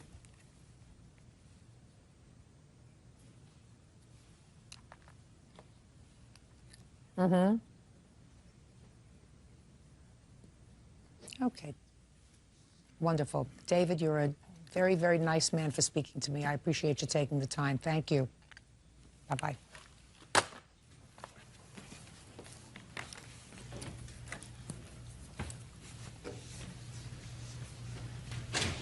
Boss is a very nice gentleman. Mr. Trujillo, I suggest you spend a little less time tattooing and piercing yourself and a little more time honing your truthful skills, sir. Honing your truthful skills. Ask your father what that means. Honing your truthful skills, sir.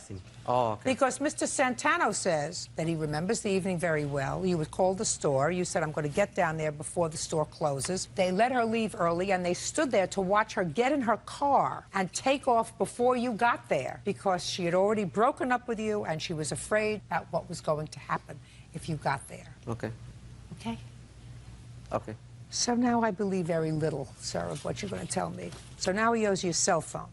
Now I want you to tell me what happened when he vandalized your car. Okay, that was the night he showed up at my window. That's correct. Okay. And you came out, you told him to leave. Sister came out, and you told him to leave. And I understand that there were other people with him. His father and his brother. Two geniuses. Yes. And they were all drinking. Two geniuses. Well, they can't live together, so at least they can drink together. I guess that's what family's all about. Go ahead. And my sister had told his dad to keep him away from her house. And his dad didn't really understand what was happening because Lyndon didn't let him know about the night with the cell phone. So he didn't understand why my sister was... I think if there wasn't a cell phone, his father wouldn't have understood. Mm-hmm. Go ahead. So after that, my sister had told him she was going to call the cops and get a restraining order on him. And at that time, Lyndon was mad because his dad had told me, well, then I don't want her calling him or at my house. And I had said, I haven't called your son and I haven't been to your house. And at that time, Lyndon had got mad and they were drinking. So he kind of like pushed my sister. And at that time, when he got angry, my sister ran to the house to call the cops. And at that time, I had ran back to the house too because he was still mad. And he followed me to the garage door on the side of the house. And when I closed the door and locked it, I could feel him trying to open it. He just went to the front of the garage where my car was parked, and I heard a loud noise. And at that time, I had lifted the garage door up because my sister had came out, and we seen him leave the side of my car and get into his dad's car, and the two trash cans were against my car, laying against my car. You have pictures of Yes, the car? I do. I'd like to take a look at it.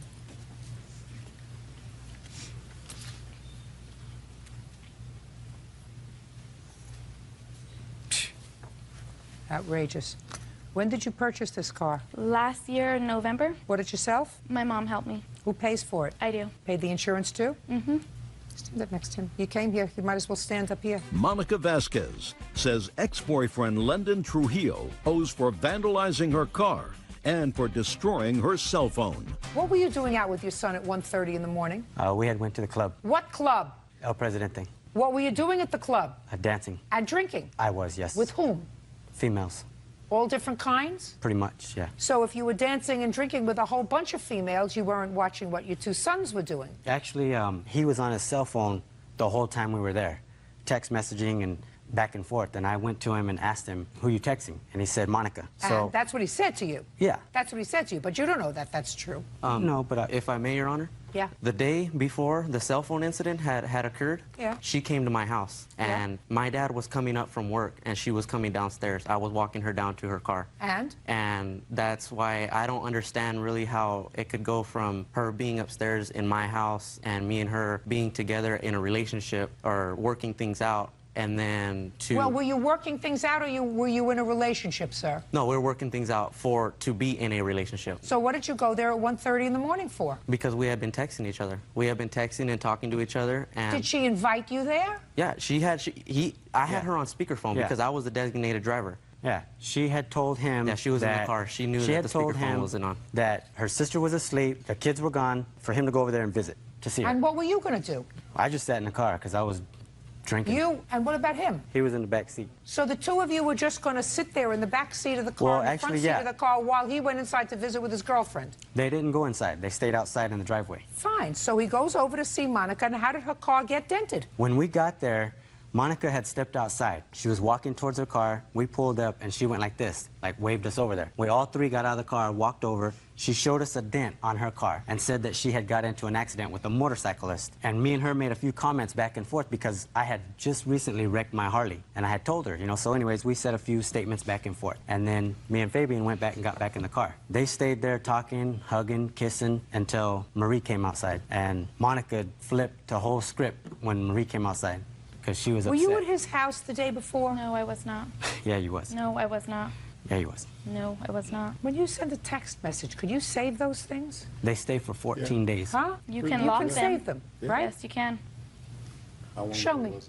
Your Honor, I don't have my phone with me. I don't have any proof right now, Your Honor, so it's... Why don't you, sir? Because I came unprepared. I came on intentions of knowing that What I know is true. Is everything that you said just now as truthful as you went over to the store the end of June, invited by her to come over to the store? What, to her store, Rite Aid? Yeah. No, I didn't go to Rite Aid. Oh, no. No, I said I went to Taco Bell. I drove to Taco Bell. She was at Rite Aid when we had talked on her. Why would you think, Mr. Trujillo, that she would say to her boss, concerned, I just want to get out of here before he comes over? And the boss distinctly remembers all the employees watching her get into the car to make sure she was safe and leave. But I wasn't in her parking lot, though. I don't care whether you were in a parking lot or not, sir. Why do you think that boss would remember that? Oh, yeah, no, boss, no. I'm not saying that. She got in her car, but I'm saying what I'm trying to tell you, though, is that I did not go into her parking lot. No, what you said, Mr. Trujillo, was that you had an appointment to meet in Taco Bell.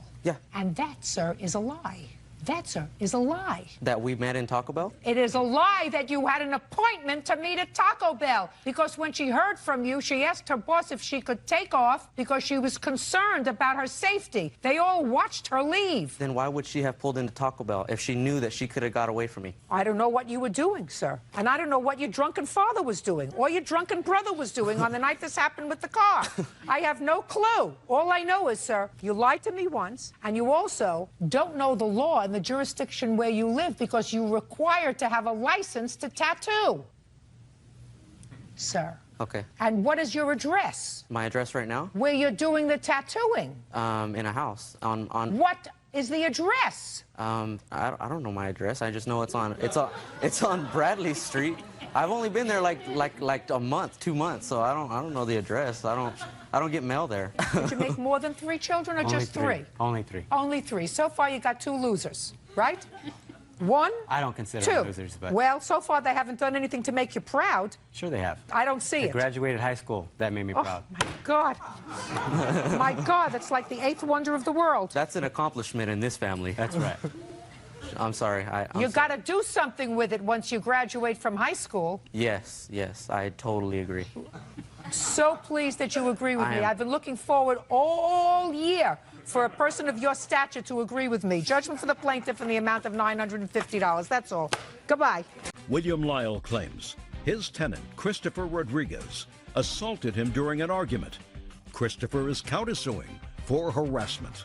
Mr. Lyle, it is your complaint that the defendant, who's a tenant of yours, assaulted you. You want your medical bills paid. You want damages for pain and suffering. Mr. Rodriguez says that you precipitated this altercation and that you tried to have him evicted, and you had no basis for that. What kind of unit do you rent to Mr. Rodriguez, Mr. Lyle?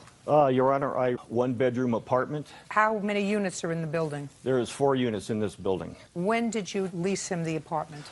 I leased the apartment to Mr. Rodriguez on March 12th of this year. And what's the term of the lease? It's a 1-year lease, Your Honor. Could you tell me the date of this altercation? The altercation was on March 26th. Tell me what happened. On March 26th, I responded to Mr. Rodriguez's apartment where there had been a plumbing problem. Is that correct so far? You had a plumbing problem on March 26th? Yes, that I... The answer is either yes or no. You had Yes. a plumbing problem. Yes, I did. And you reported the plumbing problem? To the apartment manager. And did the apartment manager see to it that a plumber arrived at your Yes. premises? Were you present when the plumber arrived? Yes, and those are the only 2 people that Just were there. answer my question. Okay. You were present when the property manager arrived with the plumber? Yes. Okay, now continue, Mr. Lyle. I responded... On the 26th.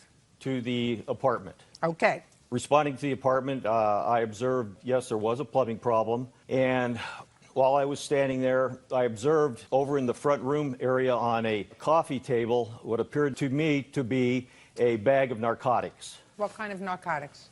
I believed it was marijuana. Okay, so you saw a bag of marijuana on a table. Yes. Go ahead. I walked over, seized the bag. Why? Because it was marijuana, and I didn't allow marijuana in my apartment complex. You can't do that, Mr. Lyle. You understand that you can't do that. You have no right to take any property out of his apartment. You may have the right to call the police and say, I see something in plain view, but you have no right to take any property out of his apartment. Similarly, if you walked into his apartment and you saw a gun or a rifle, you couldn't take that because he may have had a license for the gun. You have no right to take property. You can report it to the police, but you cannot resort to self-help. Okay. Okay. So you took the bag of marijuana, the suspected marijuana, which turned out to be marijuana, correct, sir? Yes. Okay. And what did you do with it? I picked it up and was holding it in my left hand and was standing in a doorway. Just kind of had the bag of narcotics or marijuana in my left hand and had my right hand just bracing myself very leisurely, casually in the doorway like this. And shortly thereafter, Mr. Rodriguez and a friend of his came in the apartment. He started screaming and yelling at me that I was not allowed to be in his apartment. What are you doing here? At that time, I said to him, Christopher, you know, prior to you moving in, we had a conversation where I told you I didn't rent to anybody that smoked marijuana, had anything to do with drugs. You advised me at that time you had nothing to do with narcotics. You didn't smoke marijuana. And I said, listen, you know, I've had numerous complaints from my other tenants that you smoking dope, the smell of marijuana emitted throughout the building. You were causing nothing but problems in the building. At that time, he kept inching closer and closer to me, and I was very surprised. He attacked me. How did he attack you? He just, what's the word I can use, bull rushed me, charged me. He drove me back about 10 feet into a refrigerator.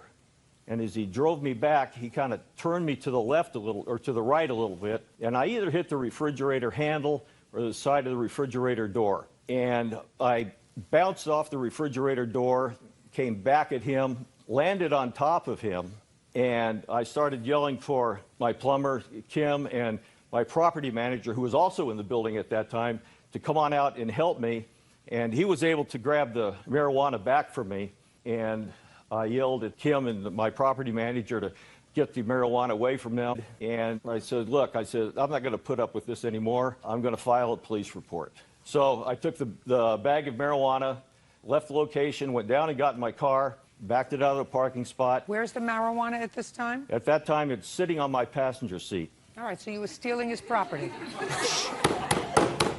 That time you were stealing his property.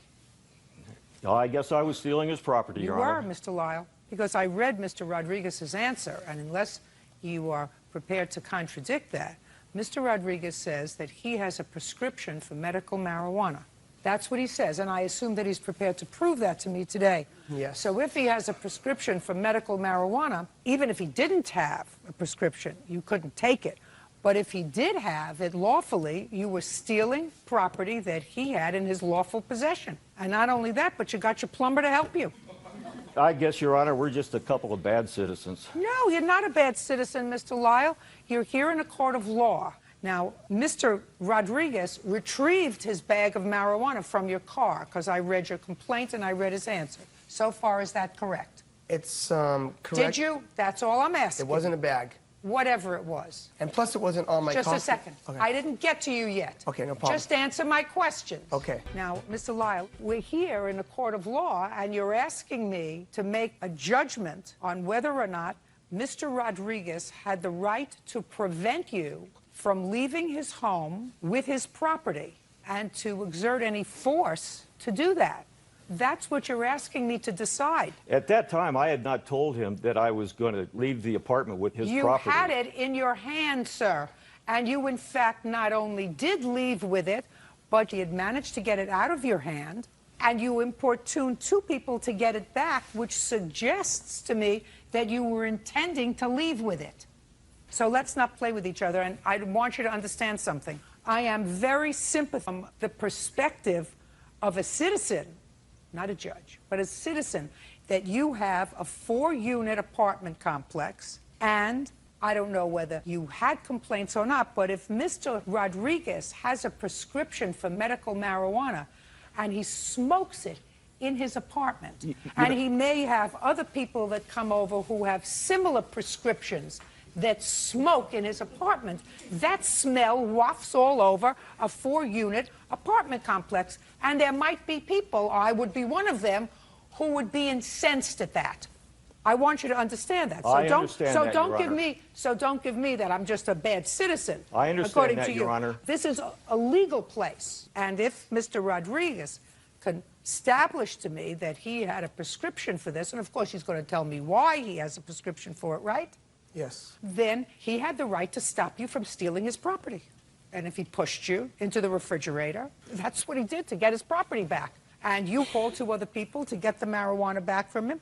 All very bad judgment, Mr. Lyle, on your part. Because if you're a landlord, if you have a tenant who's violating any conditions of the lease, you take them to court to have them evicted, which I assume you did. Yes, I did, Your Honor. And that was denied. Yes, it was, Your Honor. Well, that's unfortunate. So now, that's unfortunate for you, but that's what the law is. Yes.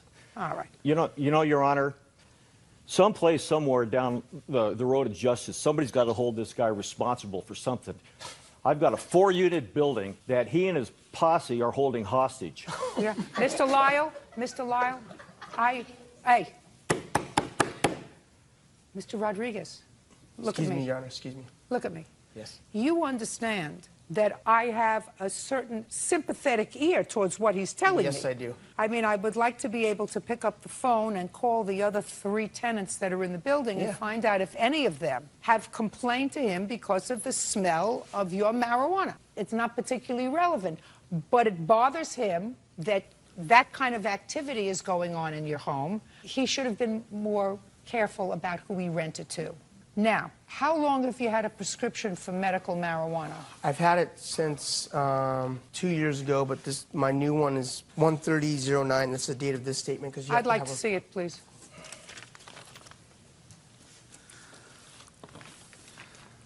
I got an accident when I was a kid, and so I kind of have a little neck injury. So, because my head kind of went through the windshield when I was like out of high school.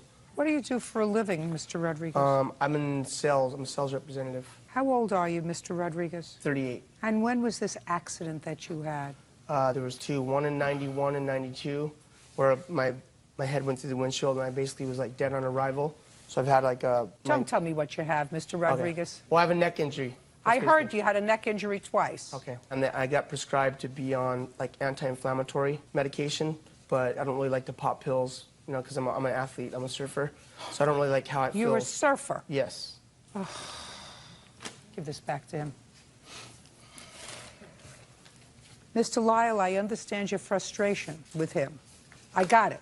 This serious life-threatening condition that he has is, in my judgment, and I'm not a medical professional, but for somebody who surfs as a hobby. Yeah. It was moving around. It would seem to me you wouldn't do that if you had a serious neck condition that requires you to take prescribed cannabis. Cannabis. Cannabis. Yes. Whatever it is. Marijuana. Instead of taking an anti-inflammatory that might help you. So I want you to understand, Mr. Lyle, I have sympathy for him because I do believe that there are some people who have really serious medical conditions that can benefit during a course of serious treatment from the use of medical marijuana. Yeah. And then there are those people that abuse it. And there are those people that abuse it by prescribing it to people who abuse it. Yeah. And that's the problem. That's I'm speaking. Okay. Now, if your hobby is playing the piano or playing the violin, I might have a little more sympathy. But if your hobby of choice at age 38 with a serious neck injury is surfing, my sympathy level for you is about 0. You got where I'm coming from, Mr. Rodriguez. I understand. Mr. Lyle, unfortunately, I have to dismiss your case, just as the housing court judge dismissed your case, and probably with equal frustration, at least I hope, because you couldn't do what you did. And Mr. Rodriguez had a right to retrieve his property and use lawful means to do that. I mean, he couldn't take a knife out and stab you to get his marijuana back or take out a gun and shoot you. But he had a right to try to get his property back, which he eventually did. Now, Mr. Rodriguez has a counterclaim because he says you've been harassing him. He's been harassing you, Mr. Rodriguez, because he'd like you out of his complex. Okay. Mr. Rodriguez, if you were a nice person, you would go find a nice complex where you wouldn't be irritating other people and you wouldn't be irritating the landlord. But you don't have to do that, and he has to suffer with you until March. He's not having to suffer whatsoever. I'm having to suffer. Well, you don't have to suffer. There are 2 choices for you not to suffer. Either he sells his apartment building or you move. Well, there's no... Just a second. Okay. Those are the 2 choices. I'm not moving because I've already done the choice. That's right. So you're not moving. So stay there, and if you want to stay there and continue to do what you do, you'll live out the term of your lease, and then he'll get rid of you. The case is that he lost in court, and he also lied in court, and he continues to lie Just in a court. second. Listen to me. Okay. I don't care whether he rummaged through your closet or if he found the combination to your safe. It's not that I'm finding that because he saw this marijuana in plain sight, he was able to take it. He wouldn't be able to take it if it was hanging from a chandelier in front of his nose. So whether he went in and looked through your closet or whether he saw it on a table, it's irrelevant. He had no right to take it. Which I understand. Hey, stop talking, sir. Okay. I'm telling you that if he tried to have you evicted because he believed that it was injurious to his property, that was his right. That's what a court is for. And if the judge in housing court wanted to impose some sort of punitive costs on him, I assume that the judge would have done that. I have no intention of doing that for you in this case. So take your sore neck. Well, I haven't even got to explain my side of the story. Just a second. I told him he was wrong. I'm dismissing his case. Why do you have to explain your story? Because you're already judging me before you... Just a second. Okay. I'm dismissing his case against you. You want to say something else, Mr. Rodriguez?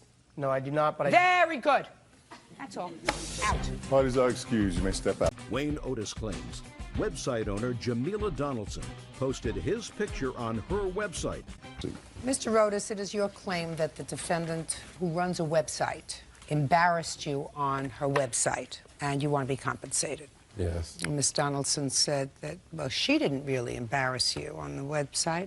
She's going to explain to me what the website is all about, but she said whether or not you were embarrassed, she is protected by the Constitution of the United States. That's your defense. Yes, ma'am. Tell me about this website. But you want to know what happened that day, or how I got to the website? Well, why don't, if you don't really understand it, I'll let Ms. Donaldson explain the website to me. Okay.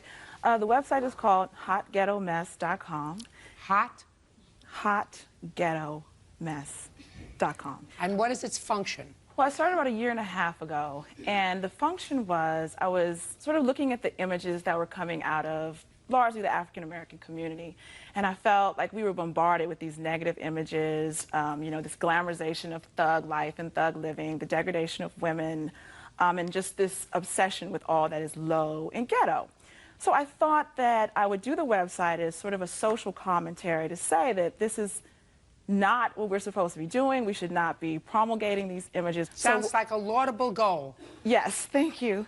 And so the website basically consists of people sending in pictures. And what I do is try to take a lot of images and put them in a context. I think we, in the media, and especially the young people with the videos and the movies, we see these images all the time, but no one puts into context and says, this is not good. This is not Give me positive. an example.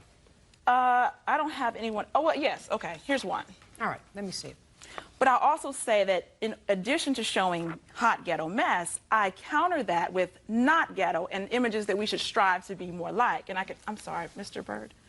Here's some of the not ghetto. I sort of counter and try to give a balance. And I also have lyrics on there, lyrics that are being put out, and I contrast positive and negative lyrics. I do movies. I got it. Just a second. I'm sorry, I also have a mission statement. Just a second. Okay. Just a second. I don't want to read your mission statement. Okay, it's just posted on the website I so see. people know what I'm doing. Okay. It's really a positive message that you're trying to present by showing good examples of behavior, bad examples of behavior, good examples of images, bad examples of images. You don't select the pictures, with the exception of the fact that people send in pictures to you and you put them on the website and say, you're free to comment. Right. And somebody sent you in his picture. Yes, ma'am. Where did they get the picture from? It was this online site we have in school. I'm a college student, and it's called Facebook. What it is, it's like a directory of students that go to various colleges. So you sat for a photograph or submitted a photograph to this book, and from that book, somebody took out the picture and sent it to the defendant. Yes. So let me see your page that you're complaining about. This right here is the profile of myself, and these right here are like the categories, like the people that were centered around mine. So I don't see anything positive around Well, those. let me just see what yours is. Okay.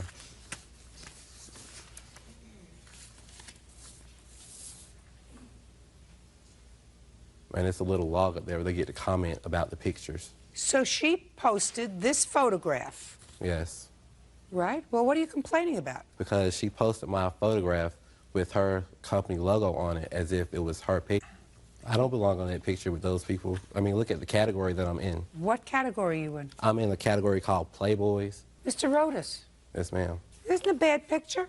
It's a very nice likeness, very sexy as a matter of fact. Look like a Playboy. What's wrong with that? I don't like the fact that she also gives them comments. I mean, it's negative comments. No one said anything good. Well, that's not her fault. Nobody said anything good. But I wouldn't have said anything bad about this picture. If I would have looked at it, I would have said, gee, the handsome guy. Got a sort of a come-hither look. Mr. Rodas, I want you to lighten up a little bit, Mr. Rodas. I don't think, by the way, Ms. Donaldson, that your First Amendment argument is 100% valid because Mr. Rodas is not a public figure. But you don't say anything derogatory about him. Now, let me say that if she posted this picture of you and wrote, bank robber, pedophile, something that wasn't true and just nasty, I would mop up the floor with her and give you whatever you wanted because you are not a public figure and she can't print anything that's not true about you. But once you allow your photograph to be out there as part of a student profile, the internet is something that sort of gobbles up all the information that it can get. It's a sponge. I don't know much about the internet because I don't use that machine myself, but I know that you can find out what kind of microbes live 20,000 leagues under the sea. If anybody wants that information, all you have to do is log in the right whatever. So if once you put your picture out there in public space, and it is in public space if you put it out in a book, it might end up here. So you have to be careful. If this isn't a picture that you particularly liked, you shouldn't have put it in your college profile. Who selected the picture? I did. I right. loved that picture. Well, if you didn't like the picture and if you thought it presented you in a bad light, then I wouldn't have selected this picture. But I love that picture. Good. I'm just saying, I don't think there's anything wrong with this picture. And all she's doing, Ms. Donaldson is doing, is saying, what do you think of this picture? Is this the way African-American males want to present themselves? I don't see anything wrong with this picture. Now, somebody may say, I'd rather see him in a cap and gown, you know? I would rather see Colin Powell. I mean, he's got a picture of Colin. But that's somebody's opinion. That's not her opinion necessarily. That's somebody else's opinion. I happen to agree with you. It's a nice picture. A lot of people saw it. Mm-hmm. Your friends, did they say to you, gee, that's a horrible picture that really depicts you in a terrible light? No one said that. No. I mean, you're not doing anything untoward in this picture. So my question is, my basic thing was I sent her an email asking her to remove it. And it's, I mean, when I found it, it was October 26th. And even as of this morning, when I was at the hotel, it's still there. Now, she doesn't have to remove it. Would it be nice if she removed it if it bothers you? Yes, it would. Yeah. Now, we've gotten rid of the legal aspect of this case. Now we're getting to what I consider the moral aspect of the case, and since I have other things to do today, I'm going to address that relatively briefly. If Mr. Otis is troubled by this picture, and I guarantee you there are lots of other pictures that are just waiting to be published on your website, why don't you just take it off? Because I felt like that would be a dangerous precedent. Then everyone would email me and just tell me to take their pictures down. Well, they might. Then hotghettomess.com wouldn't exist. There are people out there who think that dressing inappropriately, calling attention to themselves, you know, I mean, negative attention to themselves is the way to go. They're not going to be angry. I guarantee you, you will get all of the negative examples that you want on your website because there is no want in this country for stupid people. They're all around us. Touch every third person, you're going to find an idiot. So you don't have to worry that you're not going to have plenty of product. Mr. Otis doesn't want to be used as an example. So when are you going to remove it? I'll remove it as soon as I get back to my computer. And I know that with you, that's going to be sometime today. Yes. Good. Satisfied? Not really. Well, that's too bad. You better get satisfied. That's all. Case is dismissed. Parties are excused. You may step out. Tina Corville is suing her estranged daughter-in-law, Jennifer Corville, for an unpaid loan and car insurance payments. Jennifer says Tina's son is a deadbeat. This is the son? Yes, ma'am.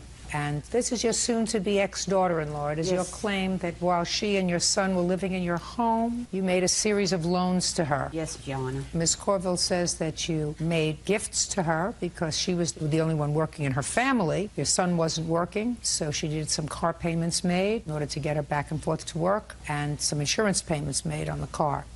I have a few questions. Yes, Your Honor. How old are you? 25. What do you do for a living? I'm unemployed at the moment. How long have you been unemployed? For not that long, because I had a job January 1st whenever I had put her out. Listen to me. Listen to me. How long have you been unemployed? Since January 1st. Of 2007? Yes, ma'am. Prior to January 1st, 2007, your mother says that you weren't working a good part of the time. Ma'am. That's what your mother says. Yes, Is she ma'am, lying? That's true. No, ma'am, that's true. How long did you have the January job? Not long, because I didn't even Just go don't tell me because. No, ma'am, I hadn't gone offshore. It was an offshore job, and I didn't have a ride to go offshore. That's why I didn't have that job. I hadn't So even you worked didn't one have day. a job? I had the job. I got hired. When was the took- last time that you got a paycheck, Mr. I Corville? didn't get a paycheck from them because I never worked one day Mr. because Corville, I I didn't have want a you to ride. listen to, put on your listening ear, sir. Okay. When was the last time, month and year, that you had a paycheck? Think hard.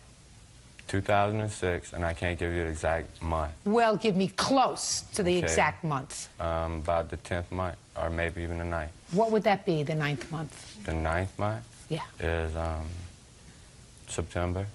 Took me a while. Good. September. Now, in August, who did you work for? Pizza Hut, Doing what? delivery driver. How long did that last? Not long, Why? because I was told I couldn't use the car to do it no more. I was putting wear and tear on our car. Your Honor, that was our car at the time. I was a manager at Pizza Hut. Listen, you know what kind of sympathy I have for you? Zero. You picked him. And not only did you pick him, but you picked him, and you have a child. Not with me. I know that. Okay. I was just clarifying it. You know, put your hand down. Sometimes it's better to be alone. Sometimes the loneliest you can be is when you're with somebody. Yep. Your son, who is without a job, moves in with you with his wife and her child. Yes, ma'am. How old was he when he left home? He's been in and out of home since he's 12 years old. In and out of your home? Yes, ma'am. Now, how did you feel about it when he told you he was getting married? Didn't know the girl long enough. But she has a job, right? Yeah, at the time she did have a job, yes, ma'am. Now, your son had no job at the time. At the time? At the time? At the time he did have a job. Doing what? He did sheet metal. What happened to that job? He had differences with the guy. Yeah, the guy fired me because I asked for a raise. And what did he say when you asked him for a raise? He told me he didn't feel that I deserved it, and if I felt like I really needed it, I could go look for a job elsewhere because I no longer had one with him. No, that's not what he said. Yes, He ma'am. said, I don't feel as if you deserve it. If you feel as if you deserve more, go elsewhere. Yes, ma'am. Well, he didn't say that you can't have a job with him. He said, go elsewhere. Yes, ma'am. And so you went, where'd you go? To Pizza Hut. Was that paying more than your sheet metal job? Yes, ma'am. Nah. With the tips, yes, No. ma'am. Okay. Now, tell me about this first loan. After they got married, they moved in with you because he's not working, right? Yes, yes, Your Honor. Were they paying rent in your house? Not at the beginning, no. Were they paying rent later? When the second go around, they were going to pay rent. They moved in twice last year. Fine. Well, the second time they moved in, did they pay rent? 1 month. How much? $150. And who paid the rent? My son. What was he doing? He was working for Trim. Newcom. Yeah. What happened to that job? We had went and we had a court date for me and her both to attend to, and we asked the What kind of court instructor- date? I don't really remember, to be honest with you. You had a court date and you don't remember? Yes, What kind of ma'am. court date did you have? It was actually court for his paternity test. Yeah. It wasn't nothing to do with me. But For we a left. quiet. For a paternity test for what? His second child. He has children? Yes, ma'am. Wunderbar. He has two, one for two different women.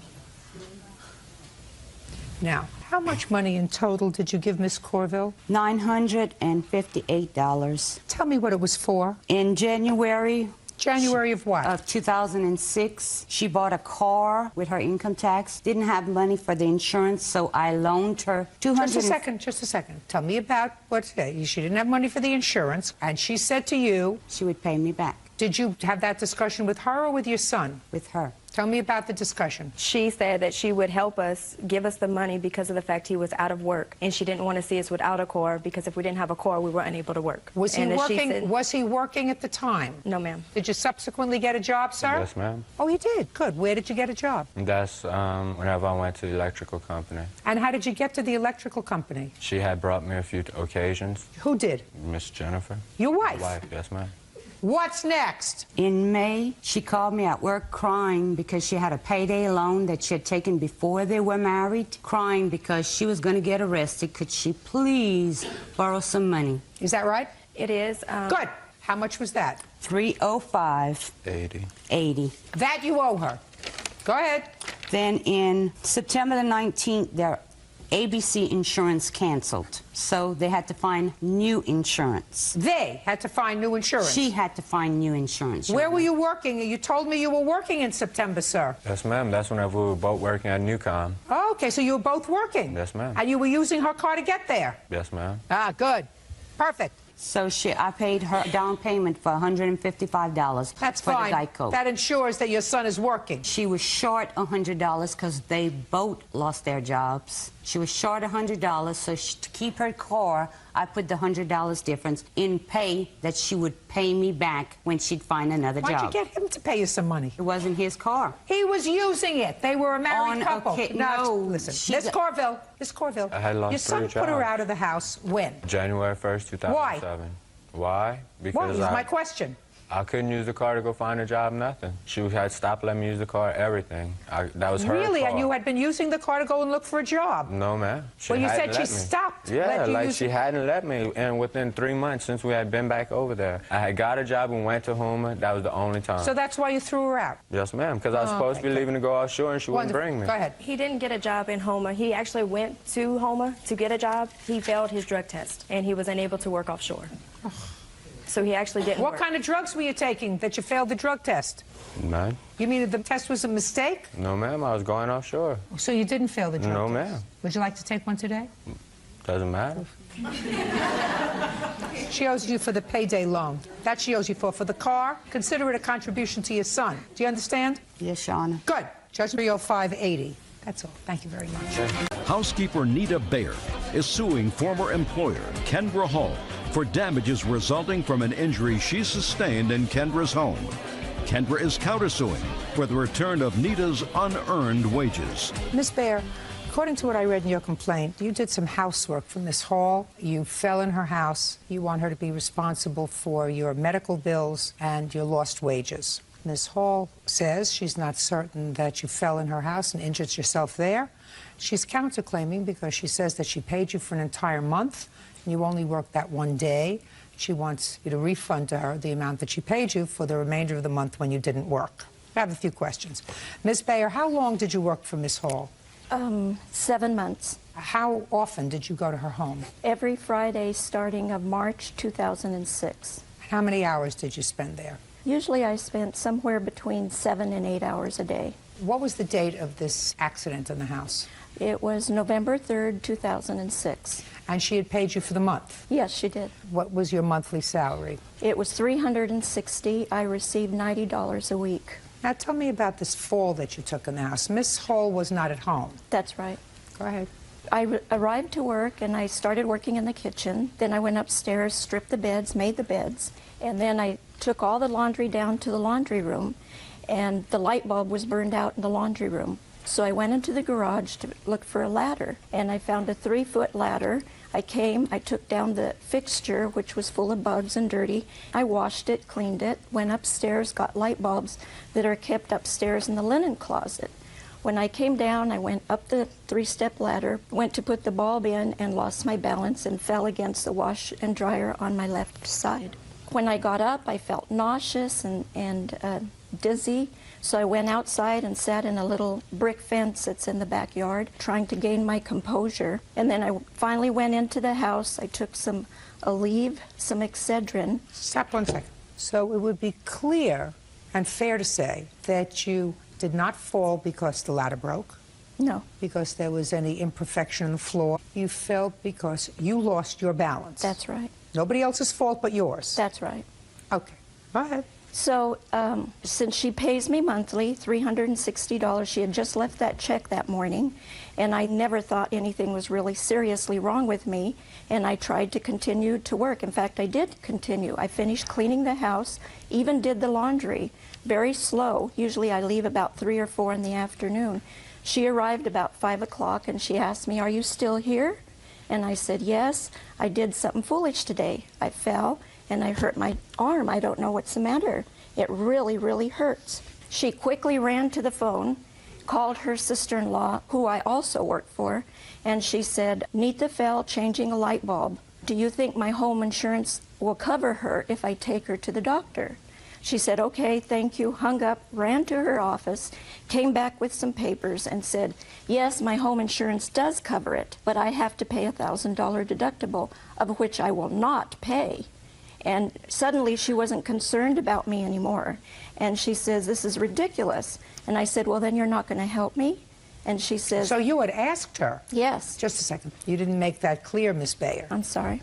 So you said to her, "I finished working, but I hurt my shoulder. I want to go to the doctor. Mm-hmm. Will you pay for it?" I didn't say, "Will you pay for it?" I asked her, "Can you help me?" That's what I said. Well, what did you want her to do to help you? To take to the doctor. I figured, well, since I fell in her home, that... So you felt she was responsible? That's right. Well, that's what I'm saying to you, Miss Bayer, but you left that out of your story. What you made it sound like was you told her that your shoulder was hurting. Without saying another word, she went over to the phone and called her sister-in-law. Yes. But that's not what happened. You said, "I want to go to the doctor. Can you help me? Because you're responsible because I fell in your house." So she went to find out if that was true. And she came back and found out that it was true. What makes you think that if you have an accident in somebody else's home and it's your fault that they should be responsible? Because I was under her employment at the time. Well, that may be, but, you know, there is something that lacks common sense about that. I'm a common sense gal myself. What you told me was you fell and it was your fault. Yes. And you want somebody else to pay for it. That's what it comes down to. I mean, if you're taking it at face value, you may have fallen in her house. Mm-hmm. You know, I'm not necessarily saying that Miss Hall should not have assumed this responsibility. But what I'm saying to you is it doesn't flow naturally. If you fall in somebody's house and there's nothing wrong with their house, the railing isn't loose and the steps aren't uneven and there's not a slippery floor and there's no ice in the front walk, well, that shouldn't be their fault. It's your fault. You fell. That makes sense to me. The fact that most jurisdictions have superimposed some liability on the part of homeowners if they have people working in their home, that irrespective of whose fault it is, they have to take the responsibility, that's something else. But I'm just telling you, from a common sense perspective, it doesn't make sense. It makes no more sense than if you were walking down the street in front of somebody's house and there was no ice, no snow, there was nothing wrong. You were thinking about something, you fell in front of their house, and you say, "Well, I fell in front of their house, I'm going to sue them." You fell because you weren't being careful. I was being very careful. Well, if you Your were being Honor. very careful, the ladder didn't move by itself. And if you were being very careful, that maybe you had a pre-existing medical condition that caused you to become dizzy. Whatever it wasn't her fault. It was an accident. Yes, it was. It was an accident. An accident that was your fault. Not her ladder's fault, not her floor's fault, not her light bulb's fault, not her light fixture's fault. It was your fault. Now, I say this to you because what you want is more than just your medical bills paid. You want medical bills and lost earnings and lost wages. Why should she pay for that? It is still an ongoing problem, Your Honor. I have proof here. It's your ongoing problem. That's true. Not her ongoing problem. It's your ongoing problem. And what you're saying is that she should have taken care of the medical bills because she didn't want to pay the deductible. Listen, she fell in your house. You know what the parameters are, right? Yes. That's what the law superimposes on you. I happen to think it's ridiculous. It doesn't make sense to me. But that's what the law says. I understand that. Can I please tell you Sure. the side of the story that I believe to be the truth? Very but similar. But let me tell you something. Don't go to where you don't think that she was injured because she's got things that she's prepared to show me that she hurt her rotator cuff when she fell. She was injured. Where? I'm not sure, because when I came home from work that day, I put my things down, got my kids in the house as I always do, and she continued to work. And I didn't run to the phone and run to anywhere. She insisted, I'm hurting. Do you have insurance? I'm like, what? I was in shock. Well, and I don't be in didn't. shock. She fell off the ladder, changing a light bulb in your house. This is what she's telling me, okay? I don't know this. I really don't. Because Well, you weren't home. she kept working. She and told me she's that. working, and she's a hard worker. She told me that. Is. But what I don't like is that I did not say I would not pay. She told me later on the phone, you should have just paid the $1,000. I called my insurance company to see. I said, well, I don't know if there's a deductible. I'll find out. You know, we'll take care of this. Oh, don't worry about it. I'll go to county where my husband goes. Her husband's very ill. He goes to county hospital for treatment. This is what she told me. That's why I dropped it. Later, her daughter calls me. My mother, she's going to need surgery, possibly. I'm like, what has this got to do with me? Okay, well, that's what it has to do with you. Where are the medical bills that you paid? Okay. Your total medical bills so far are $1,047. I don't know what this is. I totaled everything up, lost wages, the doctor bill. I'm not giving you any credit for lost wages, madam. Okay. I believe that you should pay your medical expenses. But you were paid already for the full month when you didn't work. Is that right? On that paper in the blue I highlighted, I deducted the $270 Well, that I know, owed but you her. deducted it from $3,000. Right. I'm deducting it from the $1,047. $777. Now, it's $777 that your insurance company's not going to pay because you have a $1,000 deductible. It's your option to have a $1,000 deductible, right? You could pay more insurance and have less deductible. You choose to be a self-insurer for the first $1,000. Are you following me? You look at me like I'm talking another language. No. Right, but you got it, right? I got it. You got it. You owe her $777. Sounds to me it's fair and reasonable. I don't think you're responsible for the fact that she's not working. And you haven't worked since November? No, I haven't. Well, who knows when you're going to be able to go back to work? Well, that's why I was asking for the lost wages to cover the existing bills that She's it not had. responsible for your negligence. Okay. Judgment for the plaintiff in the amount of $777. That's all. Thank you. Betty Shapiro is suing her son, 22-year-old Jason Hartwick, for a loan to buy an '88 Mustang and for a loan to pay restitution. Mr. Shapiro. Yes. This is your son. Yes, it is. Was he a cute baby? Very cute. Did you ever think when he was born, when you were taking care of his colds and when you were cleaning up after him, that you'd ever be suing him? Never. You must be pretty frustrated. Very frustrated. He owes me money. I mean, it's not even the money. It's the issue of responsibility. He needs to pay his debts, and that's why we're here. How many children do you have? 4. Where does he fit in? The second son. I have an older son, him, a younger son, and a daughter. What about your other children? They okay? They're fine. So this is what the case is about. You loaned him money for a car. Correct. Tell me your first name. Jason. Jason, when did your mother loan you money for a car? I'd say last year around Mr. February. Shapiro, when did you loan her money for the car? May 13th of 05. What kind of a car did you buy, Jason? I bought a 67 Mustang. 67 Mustang? Or, no, it was an 88, sorry. I was thinking of a different car. 88 You're only 5.0, sorry. century apart. What? It's an 88 5.0 Mustang. And according to your complaint, Mr. Shapiro, he paid on the car. Yes, he made 4 payments. And what was the total amount he borrowed? $1,500. How much did he pay you? On 6/14 of 05, he paid $120. On 7/18, he paid $95. On 8/20, he paid $80. On 9/21, he paid $75. And then he stopped paying. And Jason says he stopped paying because the car got towed. Yep. And he couldn't get the car out of impound because he didn't have any money. Correct. So he called you and he said, can you give me some money so I can get my car out of tow? You said, I don't have any money to give you to get your car out of tow. So the car didn't get out of tow. He lost the car, and he says it's your fault that he lost the car so he doesn't have to pay any more money. Right. Right? That's your defense. Yep.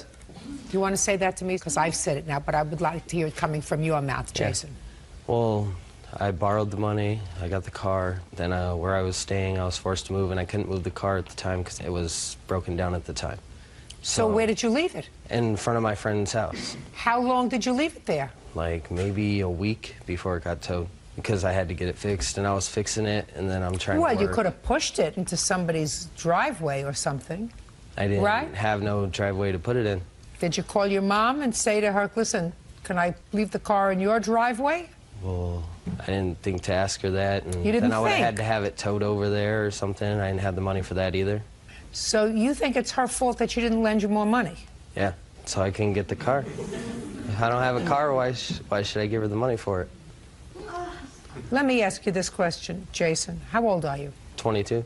Did you go to high school? Yeah. Did you finish? No. That was a big mistake. Yeah, I know.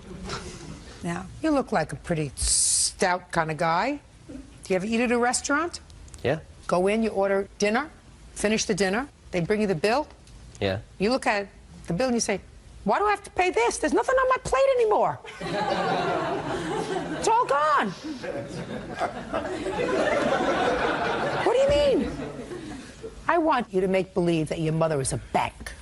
And instead of borrowing this money from your mother, you borrowed it from a bank. Same scenario. You're doing road work on the car in the public street where you're not allowed to do it. You leave the car on the street. Somebody gives you a free pass for a while, but after a week, they tow your car. You don't have money to get out. You call the bank. Say, listen, I owe you money on a car loan, but unless you loan me more money so I can get my car out of tow, I'm not going to pay you any more money. Hello? Is this a crank call? Do you understand what I'm saying to you? Yeah. Does that sound foolish to you, Jason? Yeah, it does. So let's not sound foolish. I mean, the first foolish thing that you did was not graduate from high school, because then you would have had money, maybe, to fix your car. Now let's get to the other problem that you had. I'll hear you again, Mrs. Shapiro. He was accused of stealing at work. Stealing cash? Stealing cash. What kind of place were you working at the time, Jason? It was like a diner, maybe. It was a sandwich shop. And what were you doing? I was cooking. And you were accused of stealing? Yeah. Out of the cash register? I don't know. They never told me where it was from. They just told me money was missing, and they feel that I was doing it. Okay. So he called you? Correct. What did he say when he called you? That he was accused of stealing and that they were going to press charges and put him in jail unless he came up with the money. And you said what? I said, let's go meet with her. With whom? With his boss. Fine. So you sat down with his boss? With his boss in her office. Go ahead. And at that time, she basically told me exactly what had happened, Well, the amount of money that was taken. When she sat at the meeting with you and your son and accused him of taking this money, what did he say? He had admitted to doing it. And she was willing to How much money are we talking about? $2,715. I didn't say nothing like that. What did you say? I told them that I wasn't admitting nothing. No, don't look down. Look over here. I wasn't going to pay them. I was going to go try and get an attorney, try and fight them and everything. I wasn't taking the rap. I didn't see no proof I did it. I didn't see nothing. Just a second. We're not talking about proof.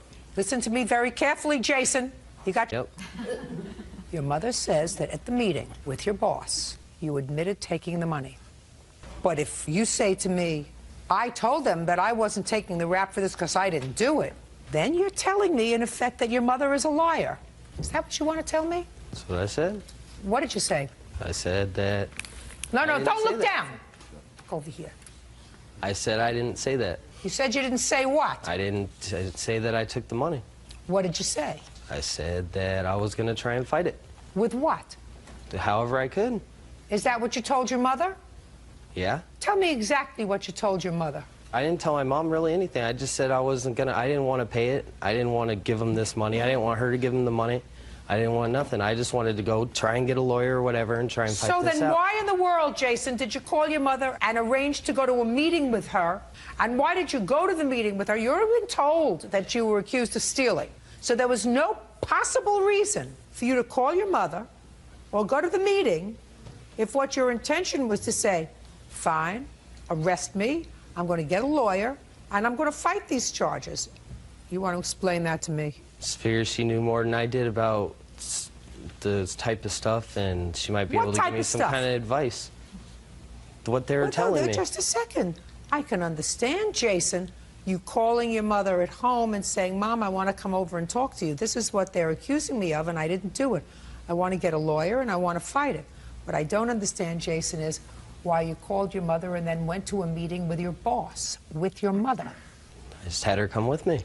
Why? Why would you go at all? You knew what you were being accused of. I don't know.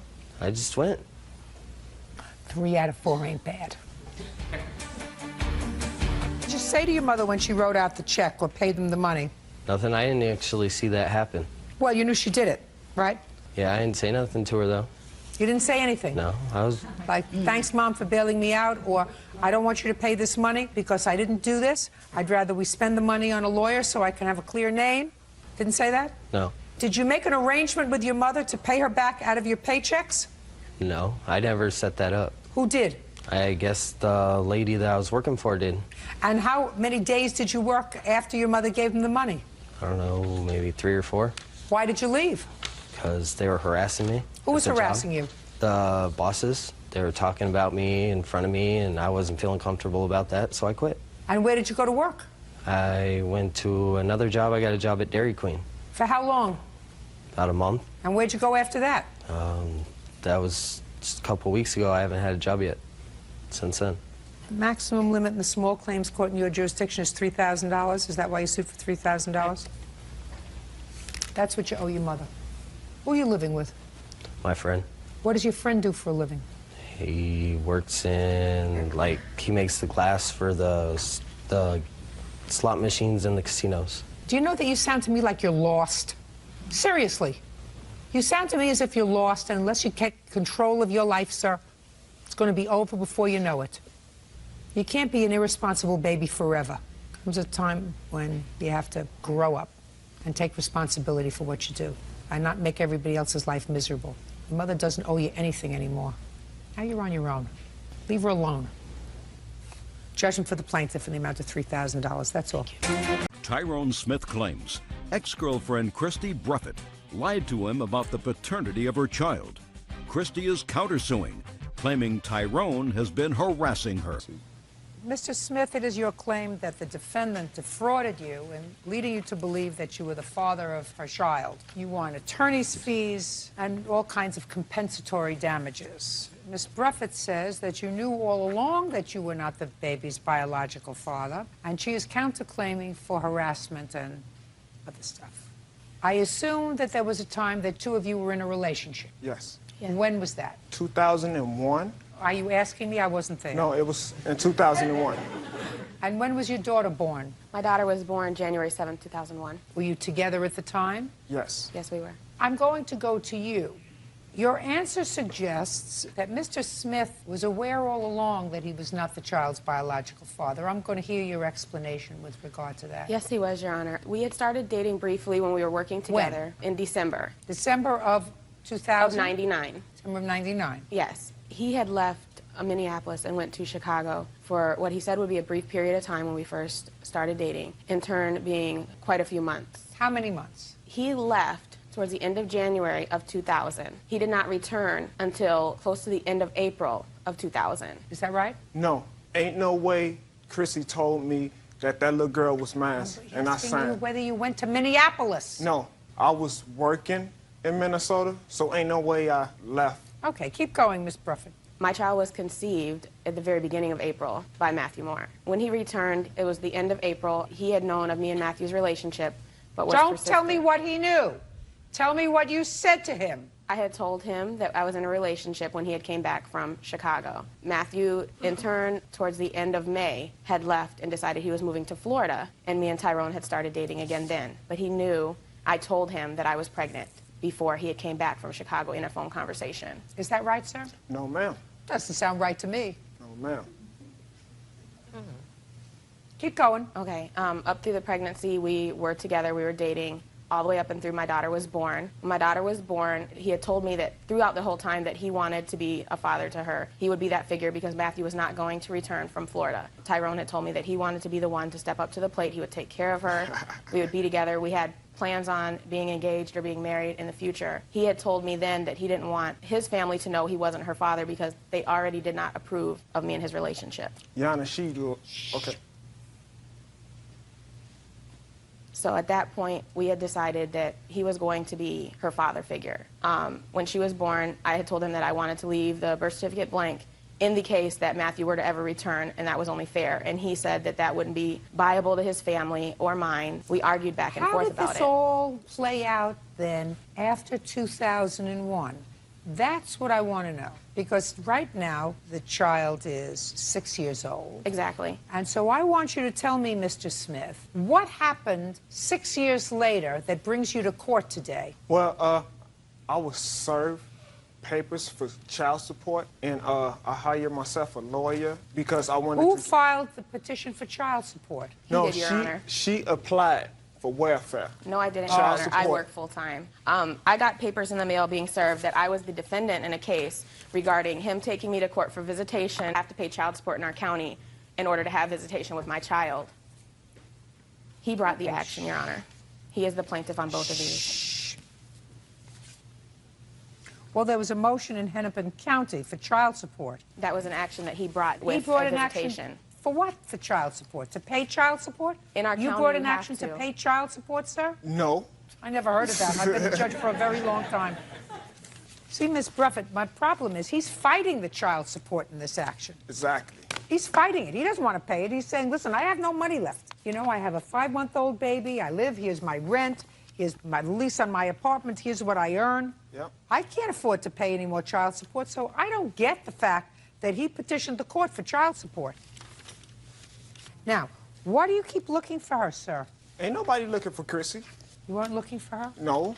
I have For what police reports to reason? that effect, Your Honor. I'd like to see the police report, please.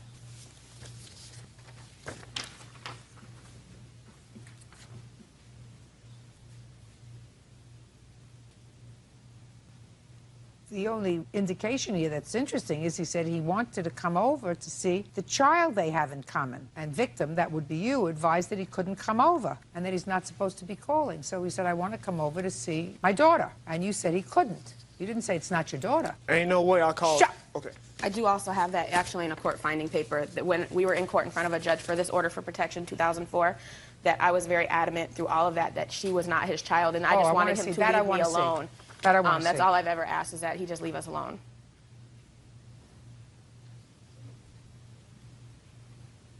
Sir, what I want to know is why you're here now in 2007 when in 2004 she clearly told you that you were not the father of this child. Right. She told you that Exactly. 3 years ago. Yep. What woke you up now? What woke me up now was,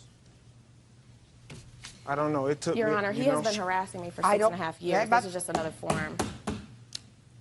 I'm sorry. What woke me up, I don't know. Well, why don't you say something to try to wake me up, sir? She told you at least 3 years ago. Listen to me. At least 3 years ago. Right. At least 3 years ago, she insisted before a judge that you are not the father of the child. Why she didn't let that be known to the child support people then? Listen, I don't see any of those papers. I mean, you don't have those papers. What you gave me were papers where, in the matter of the child, you are the plaintiff. Exactly. You're the plaintiff, not the county. You're the plaintiff. Otherwise, Your Honor, he have papers to the effect of Hennepin County. And versus that's Tyrone. July of 2006. Exactly. July 2006. Listen, if you're going to agree with me once more, I'm going to throw you out and grant this petition. Do you understand? Okay. I don't get it.